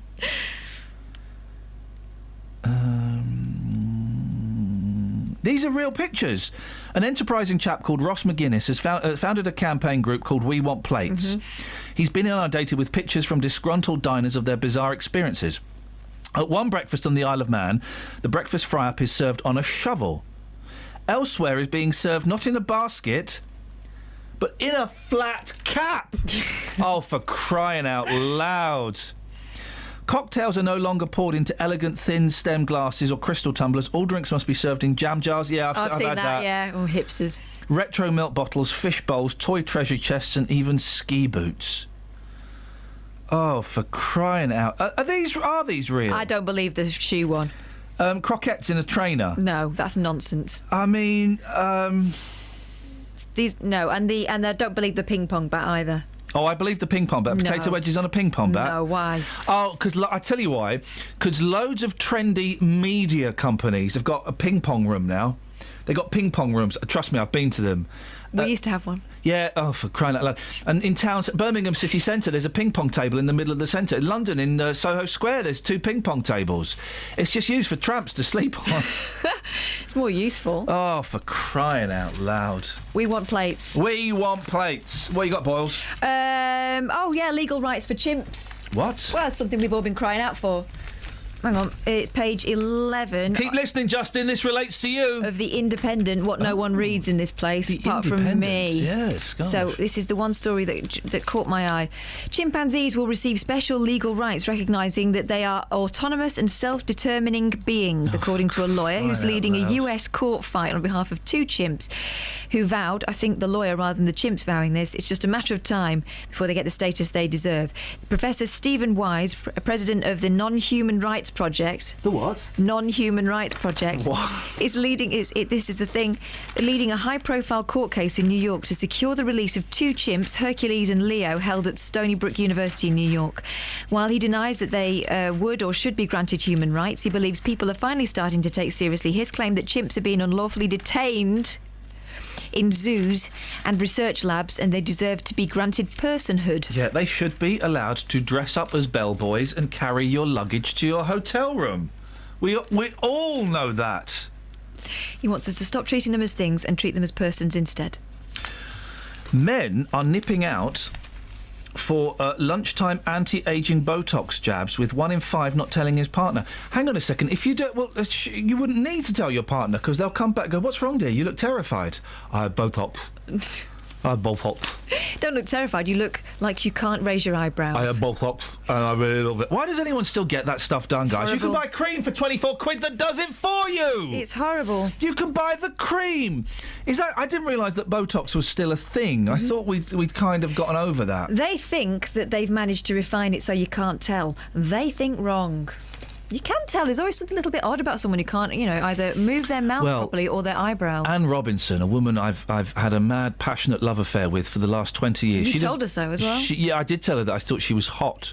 "Oh, Ian, you're very cheeky." Whose mind is so tiny it can't be allowed out on its own? Hey, that's good. I know, you just don't move your mouth. Hello, my name is Anne Robinson. No. Anyway, well, she's 70 now. Wow. And she looks 40. She looks like a painting of a 40-year-old, a waxwork. She looks. I mean, it's an odd thing. It's an odd thing. And then you've got Jackie Stallone. Well, we've always got Jackie Stallone. We'll always have Jackie Stallone, dear listener. 08459 455 555. I miss her. Here we go. This is good news for the tobacco industry. Children as young as 10 are smoking to deal with the pressure of school exams. That's not the reason they're smoking. They're smoking because someone's given them a fag. It's not because exam stress. 10-year-olds don't know about stress. Out of 1,000 primary pupils... Oh, it's not many. It's 0.8%. It's the same kids who were knocking about around the back of the bike. Yeah, it's always the same. Out of 1,000 primary pupils, 8 had a fag, 37 ate chocolate, and 30 took high-sugar energy drinks before SATs test license. Well, that's nothing. I'm disappointed by that. I thought that was going to be a bigger figure. I thought we were going to be going, yes, at last, our kids are toughening themselves up a little bit. And 68% felt under pressure, with 55% fearing getting bad results.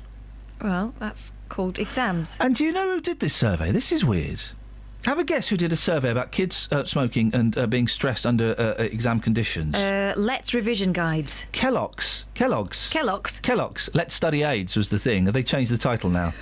They're not called Let's Study AIDS anymore, because that was the thing at school. I had a teacher who used to scream across the playground that people had AIDS because he'd read their... Let's Study AIDS. He'd read their what they called assignments and noticed that they'd just lifted entire paragraphs. Kellogg's also surveyed one that... Why would Kellogg's... Oh, here we go. Oh, instead, they should have a healthy breakfast. Yeah. Kellogg's also surveyed 1,000 parents, and 20% said children were too nervous to eat on exam day, when of course they should be chowing down on cornflakes or any of the other tasty Kellogg's products. They don't make cereal for anyone else. They don't make cereal for anyone else. But actually, a lot of the other ones taste the same, so... I buy well, do you know what? Yeah, I buy store-owned brands. You love the Tiger, don't you, Kels? Love the Tiger. You still having an affair with the Tiger? Yeah, every morning. And is it the official Tiger or is it shop's own brand? No, the official Tiger. Because the Frosted Flake is just as good. Seriously, would you do me a favour, my darling? Yeah. Would you try own brand? Of course. All right, and then... Who's? Just they're called Frosted Flakes. Just from the fella round the shop, round the corner. Just buy, like, Nissa Happy Shopper own brand. Yeah. I think you're going to save yourself a few quid. Okay. I think the Tiger's taking advantage of you. Oh, that Tiger. That blooming Tiger. Travel news for beds, cards and bugs. BBC Three Counties Radio. There are delays on the M40 towards London from Junction 3 for the High Wycombe East towards the Junction 1A for the M25 after an accident. On the A1M southbound, a lane's been blocked by a bus fire between Junction 6 for Welwyn Garden City and 4 for Hertford. And on the M1 southbound, it's stop-start from Junction 12 for Flitwick to 9 for Redbourne. The A1 is also slow southbound from the St Neots Junction towards the Black Cat roundabouts. And in Amersham on Gore Hill, that's looking very slow on the speed sensors between the A413 and the A40 London Road. Samantha Bruff, BBC Three Counties Radio. Sammy, thank you very much indeed. If you want to give us a call, we're asking when have you scared children. Imagine being the Father Christmas at a party, because you're always going to get a kid that cries at Father Christmas. You know why?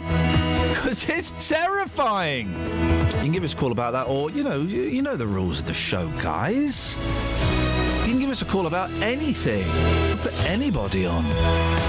08459 455 555. We'll talk after the news with Lee.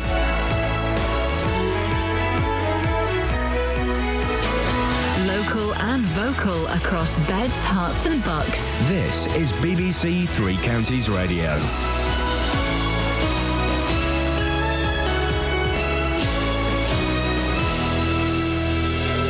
It's 8 o'clock, I'm Lee Agnew. The headlines: 101-year-old Luton woman threatened with court action. Counting in the Bedfordshire police referendum takes place today. And exotic pets killed in St Albans arson attack. BBC Three Counties Radio. A man from Luton was shocked to receive a letter threatening legal action against his 101-year-old grandmother. She was sent a demand from the Borough Council saying she hadn't paid for her care. Her grandson David says the money can't be paid until he gets power of attorney. My grandmother is in residential care and you have to pay for that, and that's absolutely fine, but I don't have control over her monies, and she doesn't understand that she needs to pay. They want money from me and my family for her to stay, and we simply don't have it to magic out of the air, but we can use her savings and then go on to sell her house, and then we can pay for it that way. Ballot papers for the Bedfordshire police referendum will be counted later today. Labour Police and Crime Commissioner Ollie Martins wants the amount people pay towards the force to rise by nearly 16%. But speaking earlier this year, David Cameron said Bedfordshire Police already had enough money. I think what we've done is made available the funding that's necessary, and you can see that by the fact that crime here in this force has actually fallen over the last 4 years. So the police have done a good job. They've got the percentage of officers on the front line has gone up. They've got crime down. And I don't think the Police and Crime Commissioner is right to want to increase the council tax in this way. Meanwhile, David Cameron will tell Conservative MPs this morning that renewing Britain's relationship with Europe is a priority following their general election victory. There'll be a referendum on Europe by the end of 2017. Our correspondent Chris Mason says the Prime Minister needs to make sure it isn't the only issue. There are some within the Conservative fold who simply won't buy whatever renegotiation he manages with Brussels and his fellow European leaders, because they think that Britain will be better off out of the EU. And so there will be divisions within his party, there'll be divisions within others. A horse box containing pet snakes and spiders has been destroyed by an arsonist in St Albans. Detectives say it was set alight in Keswick Close at around 3:30 yesterday morning. Ant and Dec have won 2 BAFTAs for Saturday Night Takeaway, while Coronation Street won Best Soap. There were special awards for the TV news presenter Jon Snow and the entertainer Clive James. In sport, Stevenage drew 1-1 at home to Southend in their League 2 playoff semi-final first leg. Dean Parrott had put the Borough in front. The second leg is at Southend on Thursday. And Hertfordshire driver Lewis Hamilton was second in the Spanish Grand Prix behind teammate Nico Rosberg. The weather will be mainly dry and warm with bright and sunny spells today, turning cloudier this afternoon, but top temperatures around 22 degrees Celsius, that's 72 degrees Fahrenheit. And you can get the latest news and sport online at bbc.co.uk/3 counties. Thank you very much, Lee. It's kind of, it's kind of a quiet news day, really.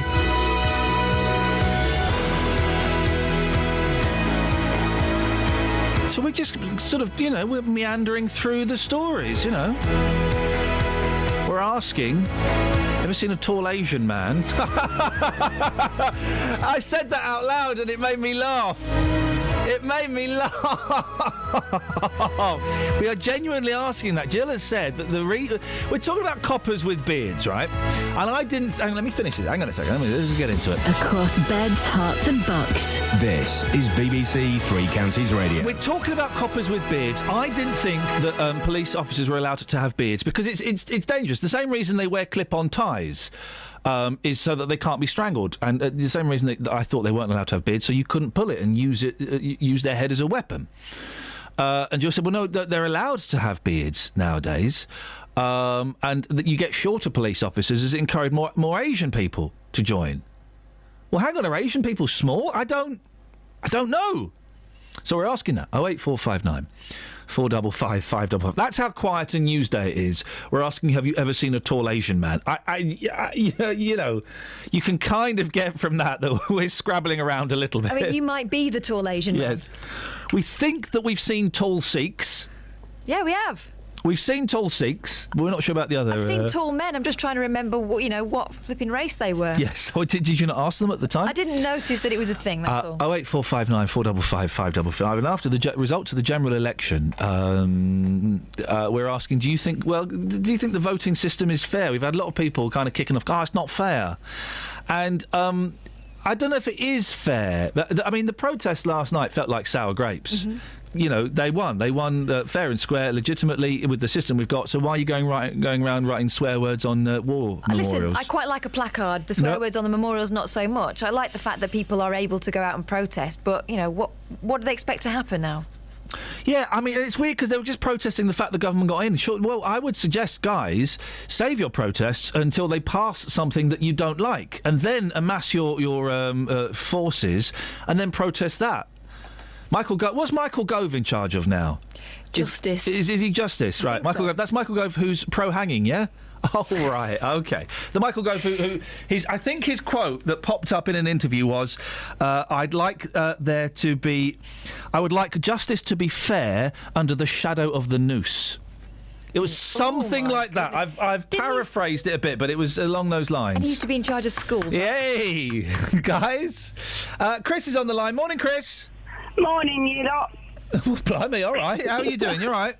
Yeah, well, I don't want to leave girls out, do I? Well, the girls. Democracy, mate. Democracy. What have you got for us, Chris? Right, those two fellas you had on earlier. Yes, we had Alistair Burt, MP, and Jake Yap, political activist, I'm going to call him, and comedian. Yeah, but the MP was the pillock. Oh, right. well, OK, go on. Why do you think he was a pillock? Well, the thing is, right, we're supposed to live in a democracy, right? Yeah. And I believe that there are certain things that should be put to the public and not left to 650 people in the Houses of Commons, i.e. going to war. Reason being, it's our people who have to go out and fight it. We have to pay for it. Right. Yeah. And when we went out to Afghanistan and all these countries over there, yes. Right? Yes. We've caused more problems for ourselves than we've solved, really. It's not our decision. We haven't left those countries. It's not our decision. It's that's not our right. No, that's why. That's why. Yeah, and that's why we elect governments to make the decisions on our behalf. I know, but do you know what I've noticed this election, Ian? That they all don't seem to want to give the public a say in anything once they've been voted in. Chris, you had the say. You had the say last Thursday. That was your say. I went there and voted, and so it's the people that was your say. See you in 5 years' time. Yeah, I know, and that's all they're interested in. But people that don't go out and vote will still moan about them, right? Right. But they shouldn't, because they didn't take up the gauntlet and vote. Well, I don't know how many of those people that were protesting last night did or didn't vote. But your premise that they should give us a say on everything is flawed and it's wrong. First of all, people will get bored. No, not everything. Not everything. Just the things that you think are just the things you think are important. It's flawed because people couldn't be bothered to turn up for the general election, so people wouldn't bother turning up for this. I think something like 11% of people voted in the police and crime commissioners, and also that's their job. That's why we choose them, is to make the decisions on our behalf. No, they treat us like numpties. That bloke most people are numpties. Thank you. No, I genuinely think that. I think that most people... Listen, we've got the in-out referendum, in-out shake it all about referendum coming up soon, right? 2 years' time, right? I don't think that... Do you really think that the British public is intelligent enough on this subject to vote either way? I have a split decision on that one, babe. I'm thinking the people that were around when we first went into the common market and knew what this country was like before have a better idea than those that were born whilst in the common market. No one apart from a handful of people, knows whether being in or out of Europe would be good or... Turn your phone off. No one knows whether being in or out of Europe will be good, would be a good or a bad idea. No, but we don't know. You don't know. I don't know. No, but the thing is... We can't choose it on emotion. Right, OK, you were saying that bloke wants to bring back hanging, the one that's in charge of the justice system, right? Well, I know he's in favour of it. I don't want to do a hanging thing. Let's keep it on... No, but the thing is that fair to put on 650 people or let the general public vote on that? No, go back to Europe. You've got the vote on Europe. You don't know it. You don't know the right answer. No, I don't. And to be honest, I didn't know the right answer in the election, but I went and done my vote because it is my right to vote, and I was hoping that maybe it's more of a protest vote than anything else. I've seen a very rude text that's been sent in to Catherine. Chris, listen, I'm going to move on. Thank you very much indeed. I don't want an EU referendum because I don't know the answer. I consider myself a comparatively intelligent man. And he said, young man. I don't know the answer. As I've said before, I think it's called the latency effect. I believe the last person that speaks to me. So if I'm going into that ballot box, as I go in, someone says, yeah, we should probably stay in Europe because it'd be good for jobs. OK. Or it's just I'm going in, someone goes, no, we should be out of Europe, mate. You know that, don't you? It would make perfect sense. Save us millions. OK. I don't know. 08459 455 555. We'll do some texts in a bit. Before that, let's do this story, shall we? Luton Borough Council is being criticised for threatening to take a 101-year-old woman to court. Tough guys. Her grandson, David Gore, has told the authority he will pay her care bills as soon as he's been granted power of attorney. Attorney? Blimey, that's a power. Power of attorney. Well, it's since been sorted out. David spoke to the council on Saturday, and it's been sorted out. They're going to give him time to get power of attorney, sell the property, and then make the payments. So Muriel, who's 101, won't be taken through the courts. But for a while, very nerve-wracking for the family. Colette McKeveney, regular contributor to the show from Age Concern in Luton. Morning, Colette. Iain. A tough... I mean, it's all been sorted out now, but very stressful for the family. I think it's absolutely the worst time for families. You often don't get much warning when somebody falls ill or starts being a bit frail or, suddenly they've got a diagnosis of dementia or some horrible illness. And there you are as a family, you're trying to do your best by them, there's so much going on, and frankly, it's one of those things that can get overlooked. So people do feel completely stressed out. Somebody you love not being capable anymore, it's a blow to any family. And to then get a letter saying, pay up, fella, otherwise we're going to take you to court, that's... It's upsetting. Isn't it just? Yeah, isn't it? Yeah, it's really upsetting. What help is there for people to understand the system and the situation? I mean, the first thing I would say is, and anybody who's listening this morning, whether you're 40 or whether you're 60, you need to think about getting your affairs in order. And a lot of people say, but I'm only 45, it's far too young to think about these things. No, it is not. You don't know what's around the corner. You don't make a will for yourself. You make a will for the people that you leave behind. It's part of caring for them. So what you need to think about your financial arrangements, about, power of attorney. Who could you ask? I mean, you might have two sons. One's great at that sort of thing. The other one, that would be, just hell for him because he can't manage his own finances. You need to give some thought to all these issues while you're still able to. Power of attorney is a tricky one because I've got power of attorney over my mum. Me and my sister have joint power of attorney for health and financial matters. Mm-hmm. It can be exploited, and also you need to do it... you need to do it before, while the person is still aware of what's going on, don't you? Absolutely, and that's the thing, Iain. I'm so glad you're doing this subject this morning. This is the advice I give anybody. If you think it's too early, it's exactly the right time. Yeah. Because if you leave it too late, then it is difficult, particularly around health issues, because you're emotionally caught up in wanting somebody to, follow a particular course of treatment. Like you said to the last listener, you listen to the last person you spoke to. Mm. It's easy to forget some of the issues that are in there. And it's the same with finances. But it's really tricky. If you're listening, you need to take the initiative for yourself because it's really tricky to say to somebody, I've had to do it personally, actually, I don't think you can handle your finances anymore. Mm. Because on the one hand, my old auntie, she was, well, you want your hands on my money. No, I don't. I just don't want you getting these horrible bills and your electricity getting cut off. And it's heartbreaking to have to do. It's heartbreaking to realise that the people that have cared for you, now the roles are reversed and you have to care for them. It's that loss of independence as well. But you know what? Asking and discussing it with the people you love earlier saves them being put into a horrible position when you're not capable of making the decision for yourself. I'm assuming, Colette, of course, that if people, elderly or younger people with elderly relatives, if they've got concerns around this, that they could give you a call or pop in and see one of your team to talk through this. Absolutely. I mean, and they're more than welcome. There's also, if you feel that's a bit too full on for you at this exact point in time, there's lots of information out there. Go to direct.gov.uk and you can find out lots of stuff about powers of attorney and other financial arrangements. But I would urge everybody, if you do one thing this week, put it on your to-do list, think about it, have some conversations with people, even if they laugh at you and say, you're only 35, why on earth are you thinking about this?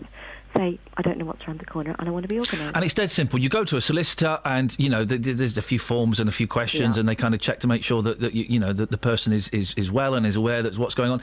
And then you get a certificate and it's made our life and Mum's life so much easier. Absolutely. And you know what? I think the difficult part is they're thinking about it beforehand. They're thinking that, guess what? I'm not immortal. I have a couple of young kids to look after. I've got a home, I've got bills to pay. If something horrible happens to me, who's going to take the reins of that? And, that's the thing, you need to think that way. Colette, always good to talk to you. Thank you. Colette McKeveney from Age Concern in Luton. 8:15, BBC Three Counties Radio. Let's get the Trav. Travel news for beds, cards and bugs. BBC Three Counties Radio. On the A1N, 2 lanes are closed southbound from junction 6 for Welwyn Garden City to 4 for Hertford. That's because of buses on fire. On the M40 into London, there was an accident at the M25 which was causing delays back to High Wycombe, but they do seem to be easing off looking at the speed sensors. In High Wycombe, though, the A404 is slow southbound from the M4 to the High Wycombe Handycross roundabout towards the Bisham roundabout. And on the M1 southbound, it's very slow from junction 12 for Flitwick to 11 for Dunstable. In Bishop Stortford, on the speed sensors, the A120 is looking slow in both directions between Haddon Road and Ermine Street at the Pucker Ridge roundabout. And looking at the train departure boards, there are no major delays right now. Samantha Brough, BBC Three Counties Radio. Yeah, nice one, Sammy. Thanks, mate. 8:16. It's Monday. It's the 11th of May. The 11th of May, guys. We're nearly halfway through this year. It was Christmas the other day. These are your headlines on BBC Three Counties Radio. Luton Borough Council says it won't follow up its threat to take legal action against a 101-year-old woman over the pay for her care. People in Bedfordshire will find out today if they have to pay for more for the police. Oh dear, and a horse... Sorry, this headline threw me. Listen to this, Catherine. A horse box containing pet snakes and spiders has been destroyed by an arsonist in St Albans. Isn't that horrible? Blimey. Isn't that a horrible headline? BBC Three Counties Radio. Sorry, that threw me, that headline. That was horrible. What, the thought of a horse box full of snakes and reptiles? Being set alight, yes. Well, yes. That bit. You're right. Yeah, I'm very well, thanks. How are you? Did you have a good weekend? I had a very nice weekend, thank you. Did a bit of gardening. Did you do a bit of gardening? No, I didn't know gardening. I hate gardening. Do you? I had a good weekend, though. I went to a fete on Saturday, dressed as the Batman. I'm the Batman. Right. And I scared my child, because he didn't know who I was. I had the cowl on, you see. And it was fun. Milkshakes, bouncy castle, that kind of stuff. You'd have loved it. And then I stayed up and watched a film about zombie Nazis.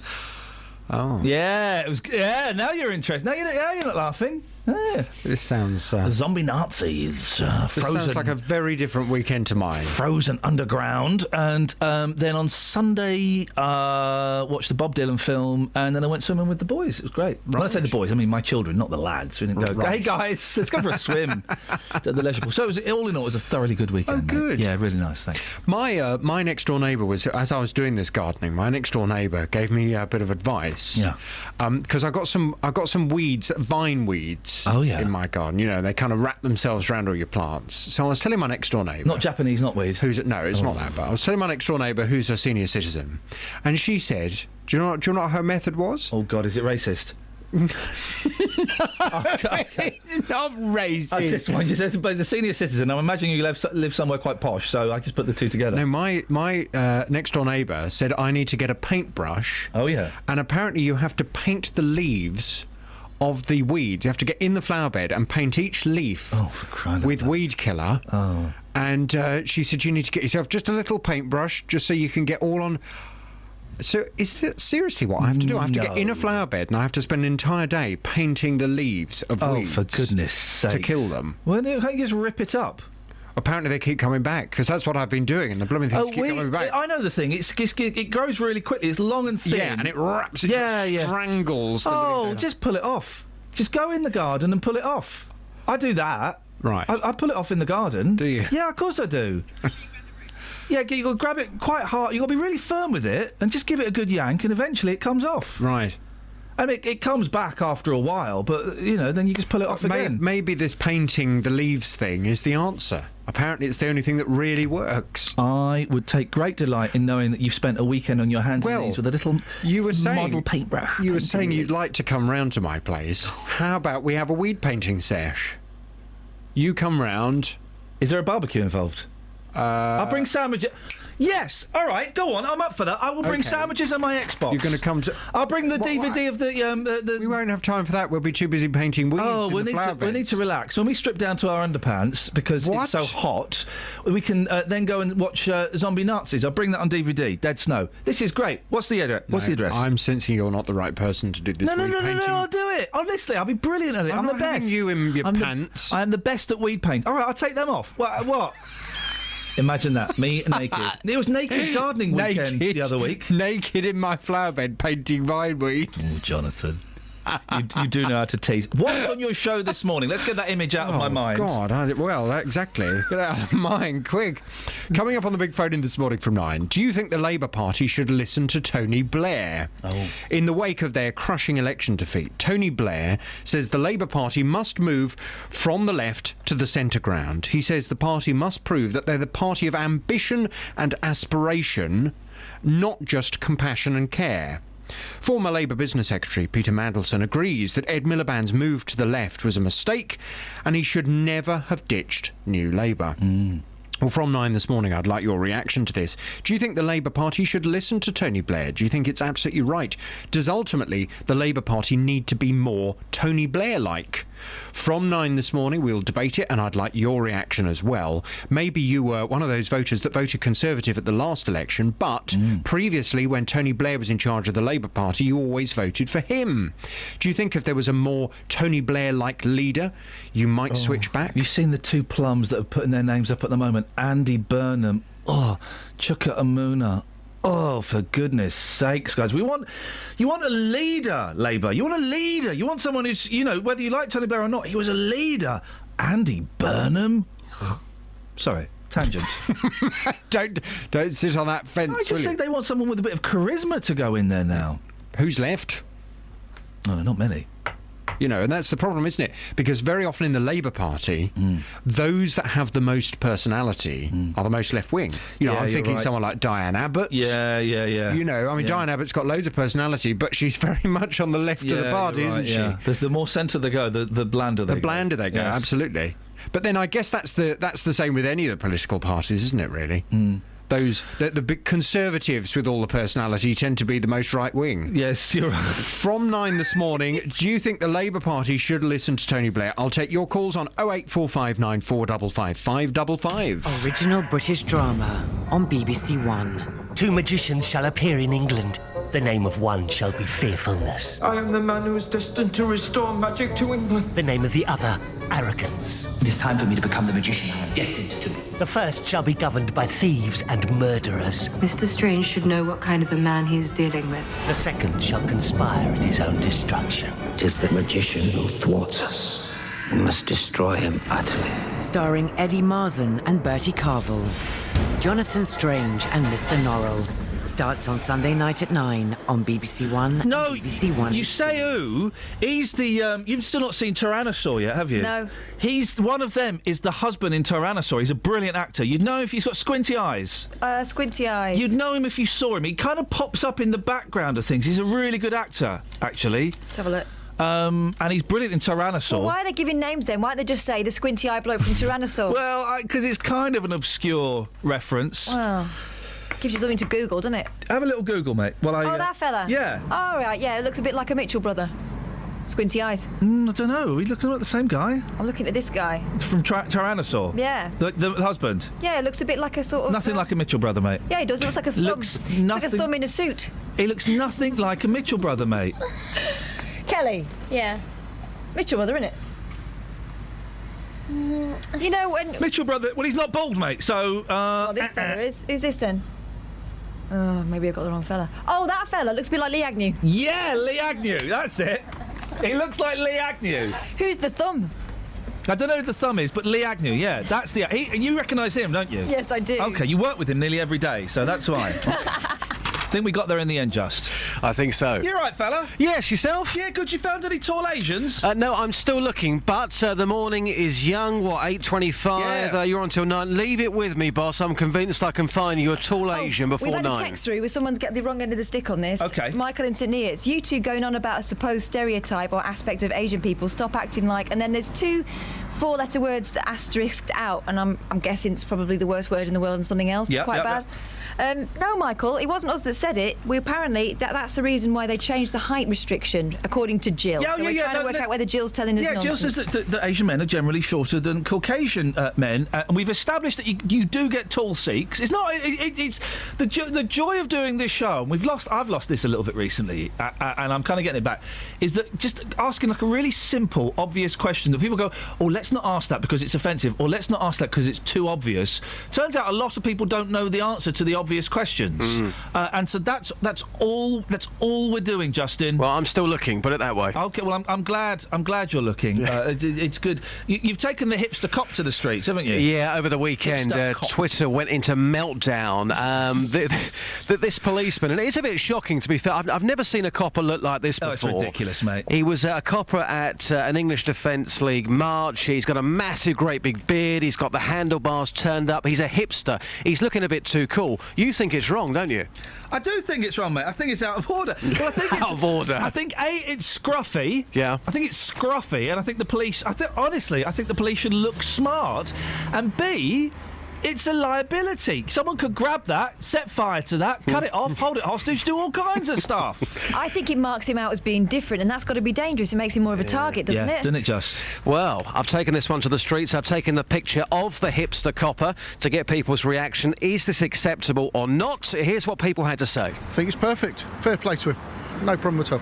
Some people are saying, if you want to be a policeman, you shouldn't be going around with a beard like that.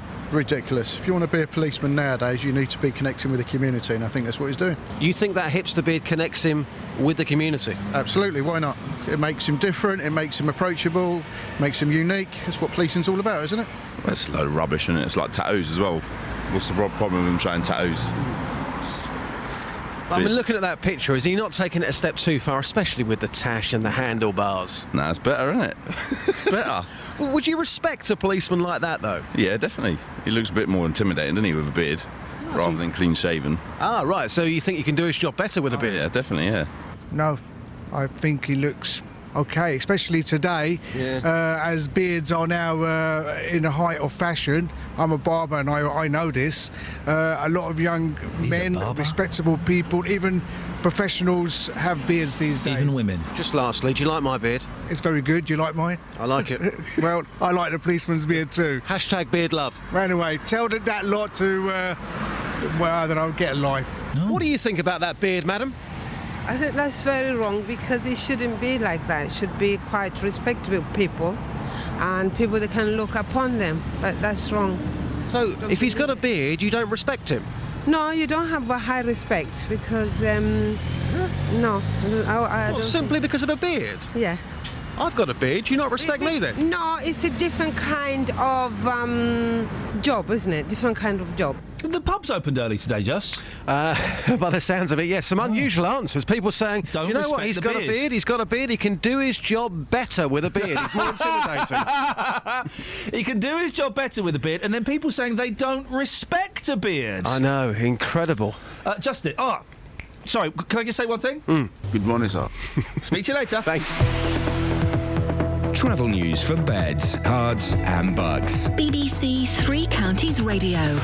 On the A1M southbound, 2 lanes are closed between junction 6 for Welwyn Garden City and 4 for Hertford. That's because of a bus fire causing some delays. And the M1 southbound has a lane closed between junction 12 for Flitwick to 11 for Dunstable. That's because a car's broken down, causing it to be really slow. The M40 into London slow from junction 5 to Stokenchurch to 4 for the High Wycombe Handy Cross roundabouts. And in High Wycombe as well, the A40 London road's looking really busy in both directions. Nearby in Amersham, Gore Hill is slow between the A413 and the A40 London road southbound. Samantha Bruff, BBC Three Counties Radio. Across beds, hearts and bugs. This is BBC Three Counties Radio.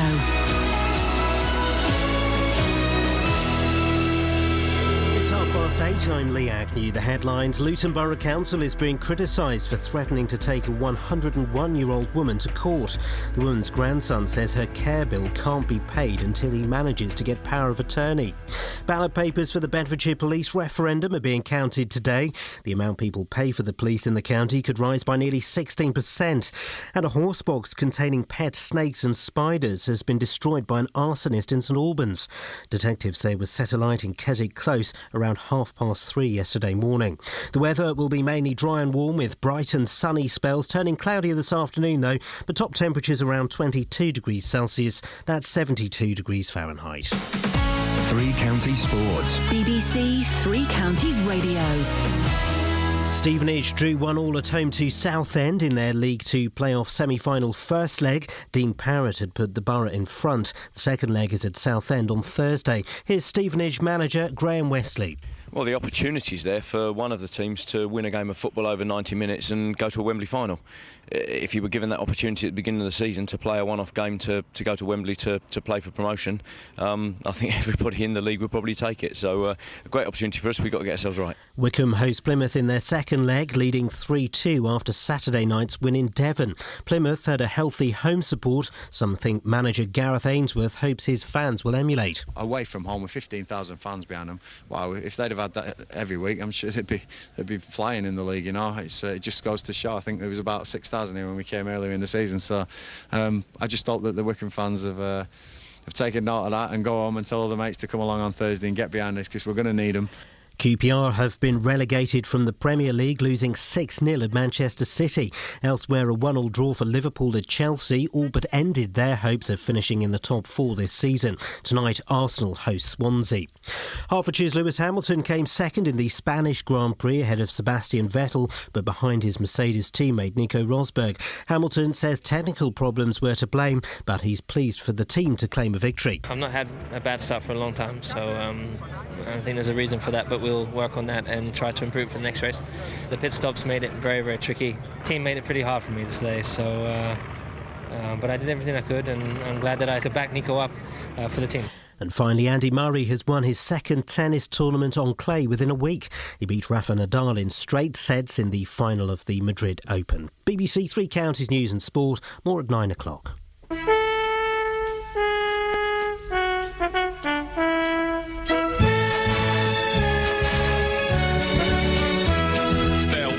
Was a wealthy man who had a wonderful idea to bring children from all places with all kinds of faces together into a sailing ship. There were 40 boys and girls. They would sail their ship around the globe, so they called it the United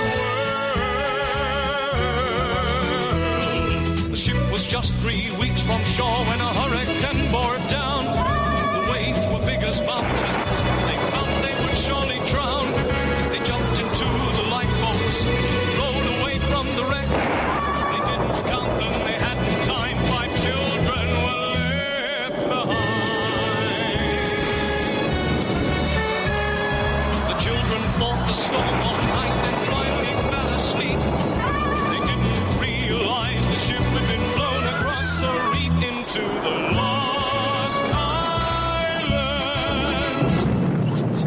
in the bushes was a watchful pair of eyes, and living in the valley were people lost in time, ruled over by a tyrant whose face was in a mask. The children must defeat him so they can escape at last from the law.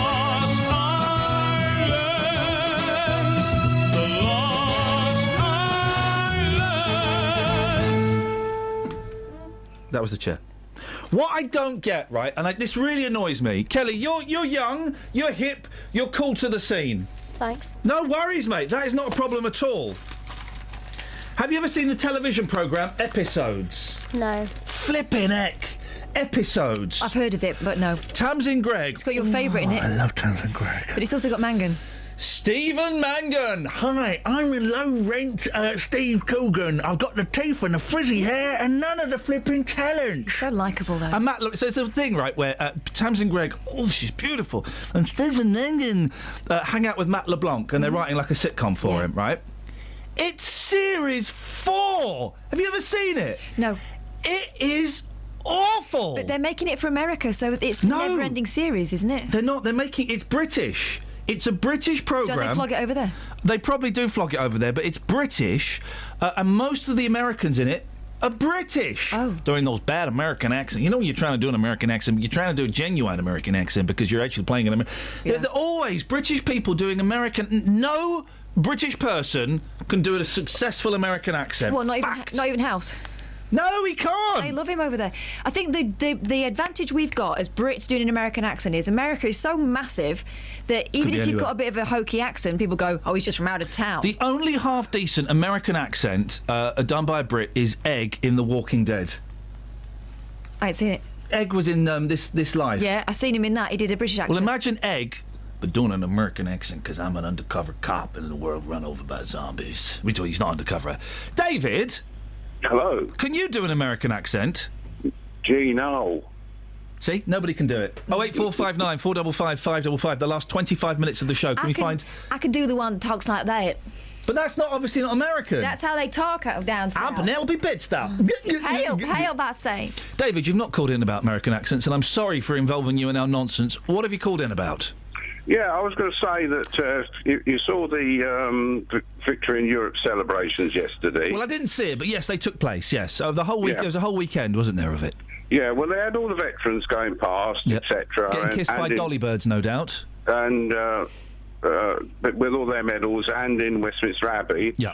And then the shot goes round, and there is Prince Edward with a row of medals on his chest. Mate, David, I've seen a picture of this somewhere in the paper. You can't question all of the brave work that Prince Edward did in fringe theatre in the 1980s.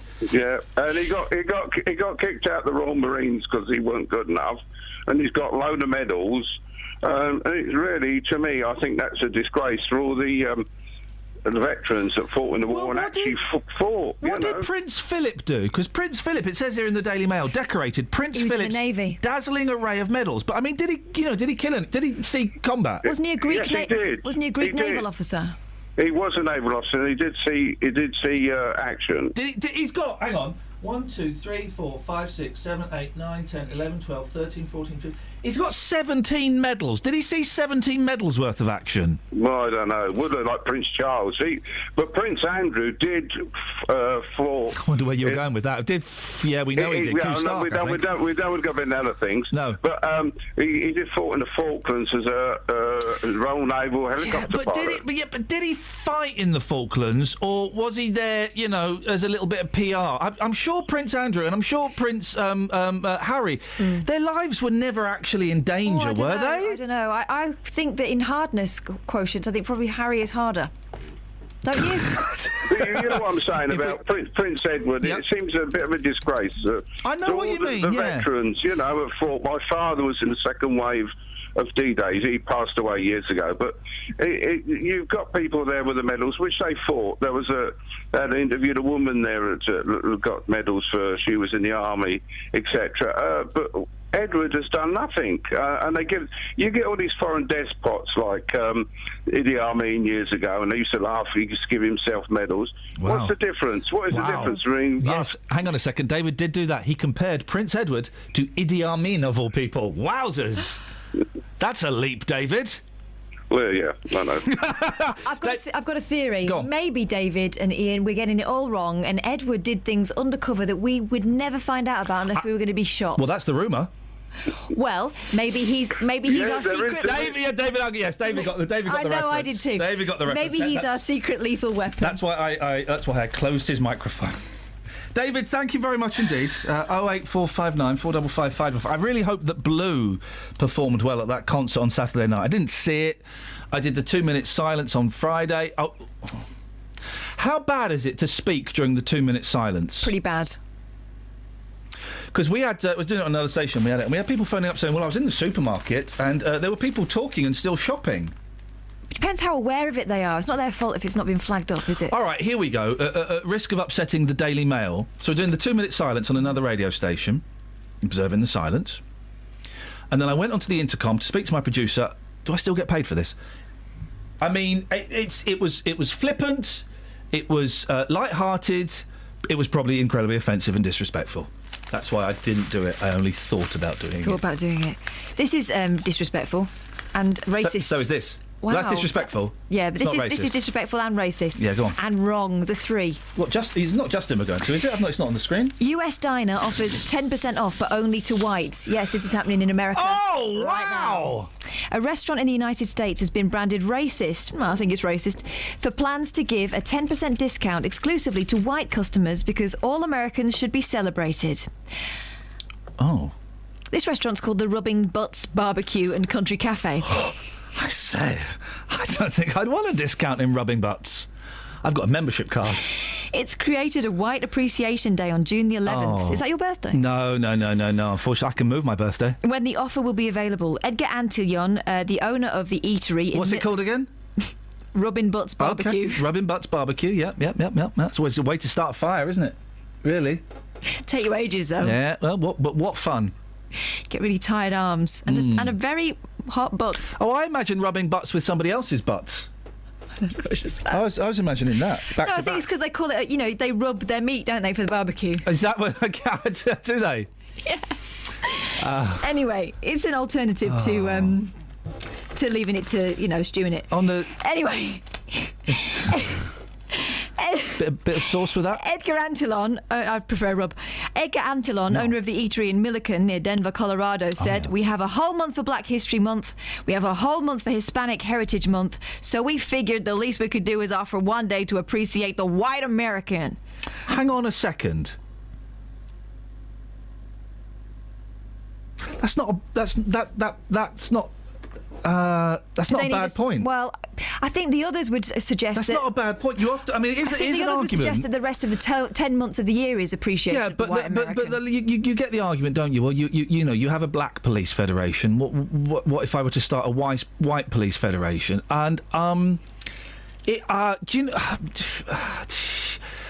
I mean, it would only work if and it still wouldn't work, but it would only work. It would work better if one day it was blacks got 10% off, and the next day whites got 10% off. But I can sort of see the. I'm struggling to argue against the argument. Are you? Yeah. Wow. Yeah. Morgan Freeman's got a really good one. If you want to YouTube that, Morgan Freeman gets asked about Black History Month, and he says it's ridiculous. He says, why don't you just call it American History Month? You don't have a white History Month. And so he argues it as well. But I mean, I think that he's making the point quite ham-fistedly here. Yes. Do they do ham-fists as well? I could murder a ham-fist right now. Rubbing butts, yeah. That's what they do. Ricardo Romero, a local civil rights activist, called the plan a perpetuation of racism.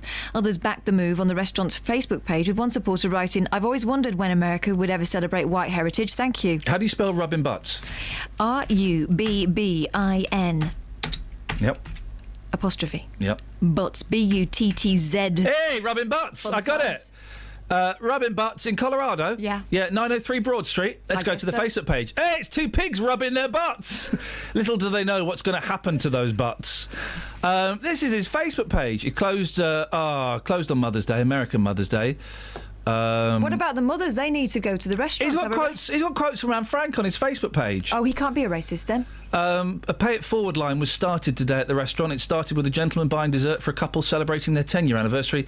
Quote, "In spite of everything, I still believe that people are really good at heart." Anne Frank. And then, there we go. Barbecue owner defends White Appreciation Day. I mean, what the hell is that? It's just meat. Oh, yeah. Well, I'm going to like that page and follow that with interest. Liked. Oh, look at that bit of meat. 08459 455 555. On Twitter, Scott says, "Tamsin Gregg, are you sure, mate? She looks like an uglier Edwina Curry.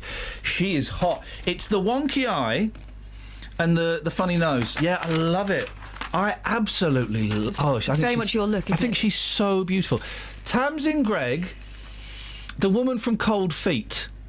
Oh, yeah, Faye Ripley. Tamsin Greig and Faye Ripley. I mean, please, what is going on there? And Katie Tunstall. Wow, yeah, it's certainly a look. Isn't it? Isn't it just? Happy days.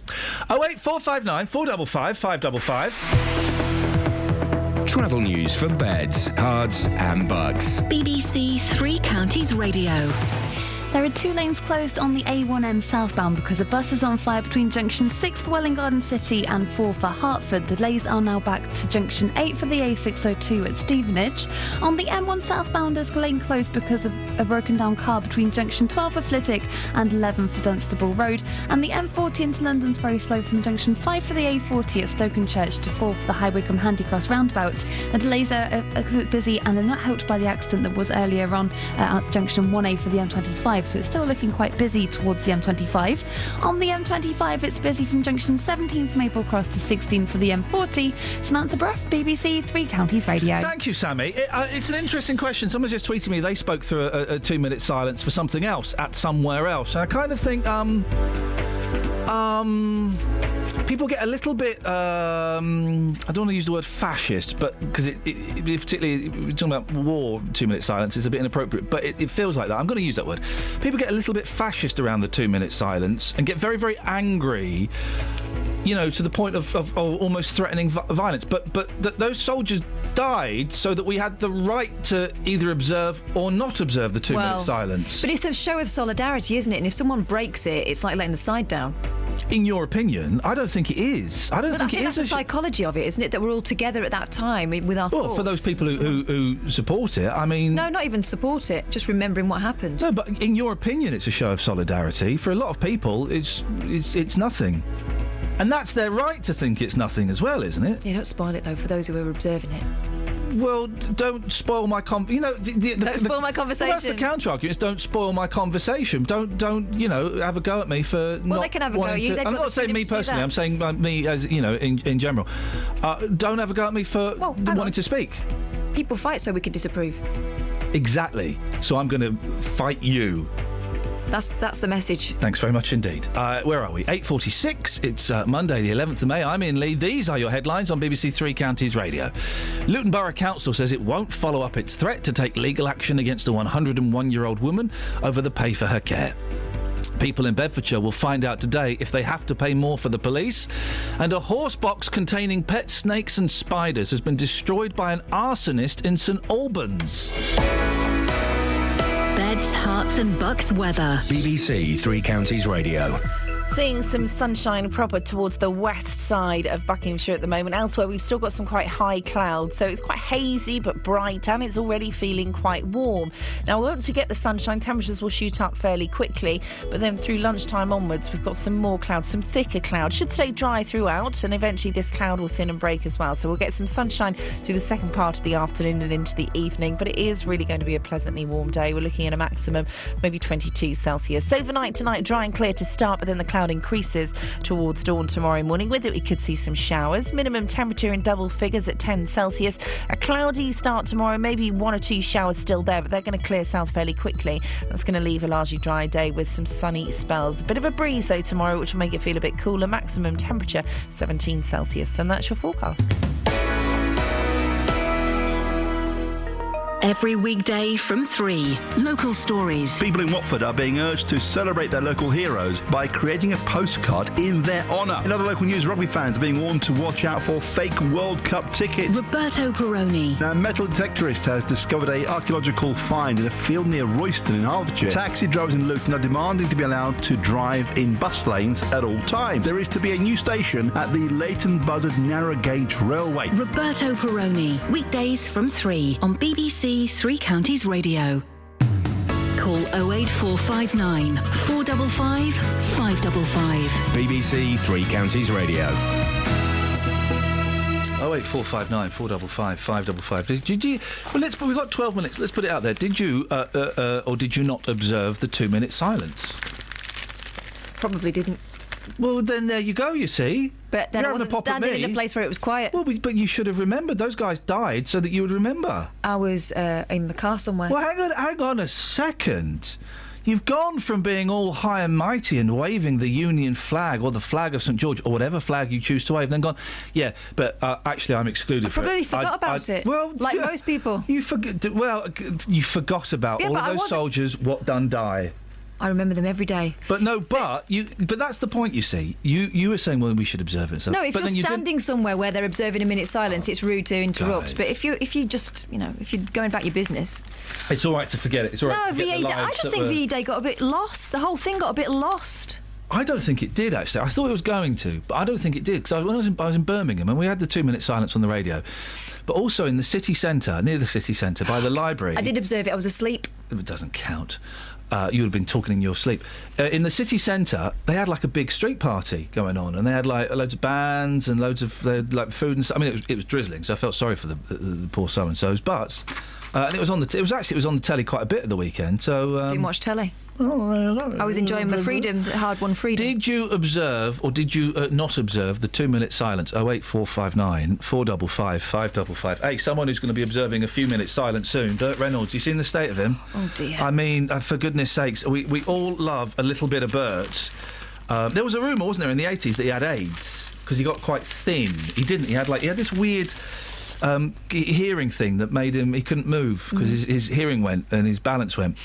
But I mean, is it labyrinthitis? Yeah, sure, why not? No, you're thinking of David Bowie. Get me out of here. Give me the babe. Frail and grey, Burt Reynolds of grey. I mean, yeah, but you know that's he's a bought wig. That grey. The sideburns are flapping away from the skin, you know. He's not put any tape under there. Give it up, Burt. Frail and grey, Burt Reynolds' action movie days may be long gone, but that roguish glint in the eyes remains. Oh. Behind the pink glasses. Dogged by poor health, the 79-year-old actor used a walking cane as he arrived at the comic convention in Philadelphia, but still cut a dapper figure. The Smokey and the Bandit star spoke about his upcoming second memoir. Yes! It's going to be good. Yes!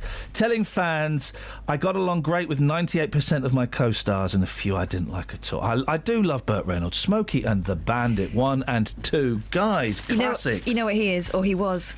A twinkler. Yeah, oh man alive.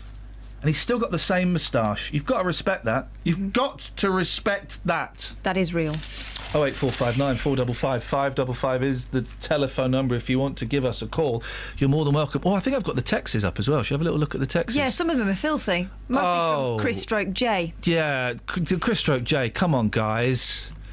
A lot of people saying that our transmitters aren't working. Yeah? Deal with it. Oh, no, that's our job. We'll deal with it. We are dealing with it. Try 95.5. Could it be the policeman waxed his moustache so the terrorists slip off? Oh, we hadn't thought of that. I thought the world's tallest man was an Asian. Nah, you got that wrong. Rob's in Milton Keynes. Morning, Rob. Morning. What you got for us, boss? Well, it's about the silence basically for VE Day. Yeah. So normally I do actually observe that quite well, but I was actually working from home the other day and I did forget, much like Catherine, a lot of people did. But that's fine. I think I suppose it's all about the circumstances and where you are at that particular point. But the one thing that I did want to say that quite winds me up sometimes is when people get very high and mighty about that, and then they're not really interested in the history behind it anyway. It just seems a bit silly to me. When people get angry that others haven't observed the 2-minute silence. Yeah, exactly. But they're not actually, I like my history, and people. I'm probably giving you ammunition here. But people think I'm a bit of a geek for being interested in history. Listen, there's nothing geeky about history, Rob. You know, the past is a foreign country, and boy, what a country! Who wouldn't want to go and visit there again? Well, quite. But yeah, basically, I don't know if people want to observe the silence and get really kind of militant about it. You expect them to have a bit of interest in the history around it and not sort of dismiss interest in history. What is the history that these people are missing? Well, I guess just learning about the experiences that people went through in the World Wars and, okay. I thought you meant the actual history of the 2-minute silence. All right, Rob, listen, thank you very much indeed. Should have got Just to take this to the streets. Thank you, Rob. Well, Deals is there. I'll have a word with him. Well, it's a little bit late to get him to do a Vox now. Morning, Just. Good morning, Vox. The 2-minute silence. Yes. Did you observe it? Yes, I did. And Rob makes a good point, though, that I don't like it when people get really... I mean, we have people phoning up the radio station saying, well, people weren't observing the 2-minute silence. Well, calm down. Mm-hmm. You know, calm down. It's your individual choice. I mean, I wouldn't go up to someone who is observing the 2 minutes. I tend to observe it. I don't always. I tend to.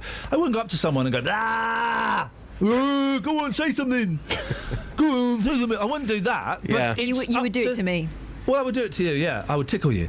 But it's up to the individual's choice. And you can't impose 2-minute silence on somebody who doesn't want to follow it. I mean, this is really interesting. The other week, I went to a football match. It was Southend versus Luton. They had a 1-minute silence there. It was in memory of the Bradford fire back in 1985, and there were quite a few people that were coming in late. And of course, they didn't know that there was a 1-minute silence. So that's they're the coming worst in, thing. Yeah. and they're making a racket, and then suddenly people are saying, "Oh, shut up, keep the noise down." And people got really, really angry that some people were disrespecting that 1-minute silence, even though they didn't know there was a minute silence. I just think it's down to choice. I think these things are down to choice. I mean, you can be respectful of other people, but I don't like. And the problem is, everyone nowadays is just so busy. So I think on Friday, people would have had probably good intentions of observing that 2-minute silence, but they may have got busy and simply missed it. Well, it would have been a good one to take to the streets, Just. Yeah. If only I hadn't thought of it 25 minutes ago.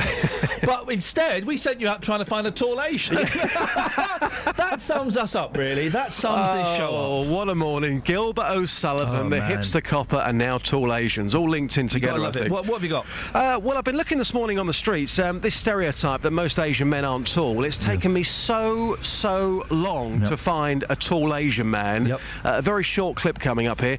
I did find one. Here's what happened. It's taken me over an hour, sir, but I finally found an Asian who's tall. What's your name? Srinivas. How tall are you? 6'2". 6'2". Okay. As I say, I've been looking for a long time this morning. Is it quite rare? I know it's a bit of a weird question, but is it quite rare for an Asian man to be tall, over 6 foot? That's true. Yeah, I agree on that. Okay, thanks for breaking down the stereotype. Thanks very much. Thank you. Justin Dealey breaking down stereotypes wherever he goes. 6'2". I spoke with somebody else who said to me, I know somebody who's 6'1", who's Asian that I work with, but on the whole, speaking to Asian men this morning, it's a stereotype that they go along with. Most Asian men, they are quite short. Well, Jill, you sent us that in right at the start of the show, and boy, oh boy, you've given us a lot of food for thought. So thank you, Jill. Justin, thank you, mate. Thank you, Ian. Just to explain, if someone's catching us at this point... Nah, don't. Let them think we're racist. What harm could it do us? Oh, hang on a minute. Oh, hang on a second. Jill sent us an email saying that the reason why the height restriction was reduced was to make it more equal opportunities for women and Asian men, and we thought that was an odd one because we didn't realise Asian men... There was a thing about Asian men being shorter. Justin! Thank you, boss. Ta-ta! Have a good day. Ta-ta! There we go.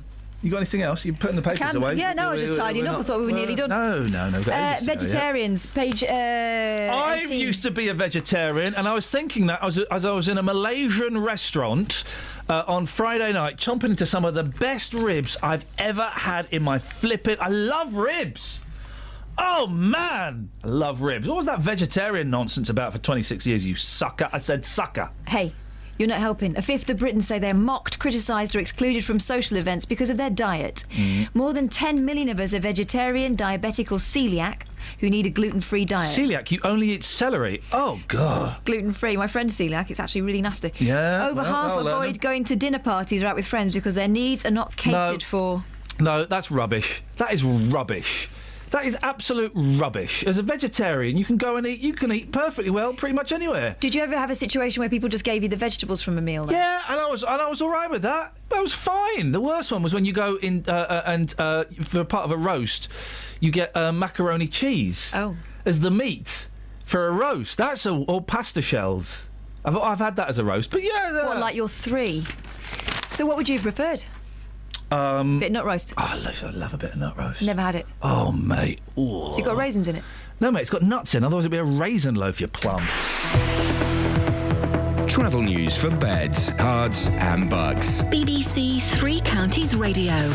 2 lanes are closed on the A1M southbound between junction 6 for Welwyn Garden City and 4 for Hertford because of a bus fire, and it's causing queues from junction 8 for the A602 at Hitchin. On the M1 southbound, that's looking slow from junction 12 for Flitwick to 11 for Dunstable because of a breakdown, and Informer on the M25 anti-clockwise, it's slow around junction 16 for the M40. Elsewhere, looking at the speed sensors in Amersham, and the Gore Hill is queuing from the A413 to the A40 London Road, and it's also busy in High Wycombe on the A404 southbound from the High Wycombe Handicross roundabout towards the Bisham roundabout. On the trains, London Midland have delays through Northampton because of a signalling problem. Samantha Bruff, BBC Three Counties Radio. Thank you very much, Sammy. Thank you, everybody. Hey, don't forget, every Friday, so Friday just gone, there is a new podcast released. You can go to the BBC Three Counties website, or if you go to iTunes and type in Iain Lee BBC, it pops up. Nice comments, please. Always appreciate it. All rude ones. Just be honest. Be yourselves, guys. Be yourselves. Until tomorrow, from us, ta-ta. Local and vocal across beds, hearts and bucks. This is BBC Three Counties Radio. Thank you, Ian. Good morning. Welcome to the JVS show. I'm Jonathan Vernon-Smith. It's Monday. It's 9 o'clock. And on today's Big Phone-In, do you think the Labour Party should listen to Tony Blair? In the wake of their crushing election defeat, Tony Blair says the Labour Party must move from the left to the centre ground. He says the party must prove they are the party of ambition and aspiration, not just compassion and care. Former Labour Business Secretary Peter Mandelson agrees that Ed Miliband's move to the left was a mistake and he should never have ditched New Labour. Well, I want to hear from you this morning. Do you think the Labour Party should listen to Tony Blair? Pick up the phone, come on and have your say. Here's my telephone number. It's 08459 455 555. This is the JVS show on BBC Three Counties Radio. Your call in just a second, but first, let's get the latest BBC News at 9 o'clock. Here's Lee Agnew. Ballot papers for the Bedfordshire police referendum are being counted today. The amount people pay for the police in the county could rise by nearly 16%. But speaking earlier this year, David Cameron said Bedfordshire Police already has enough money. I think what we've done is made available the funding that's necessary, and you can see that by the fact that crime here in this force has actually fallen over the last 4 years. So the police have done a good job. They've got the percentage of officers on the front line has gone up. They've got crime down. And I don't think the Police and Crime Commissioner is right to want to increase the council tax in this way. Meanwhile, David Cameron is today expected to fill the remaining vacancies in his cabinet with fresh opportunities for a number of Tories following the departure of the Liberal Democrats from government. Lib Dem MP Tim Farron, who's seen as a potential new leader of his party, says Nick Clegg paid a heavy price for joining the Conservatives in government.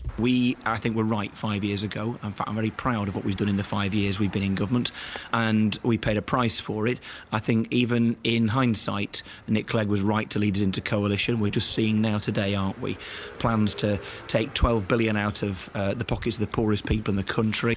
A man from Luton was shocked to receive a letter threatening legal action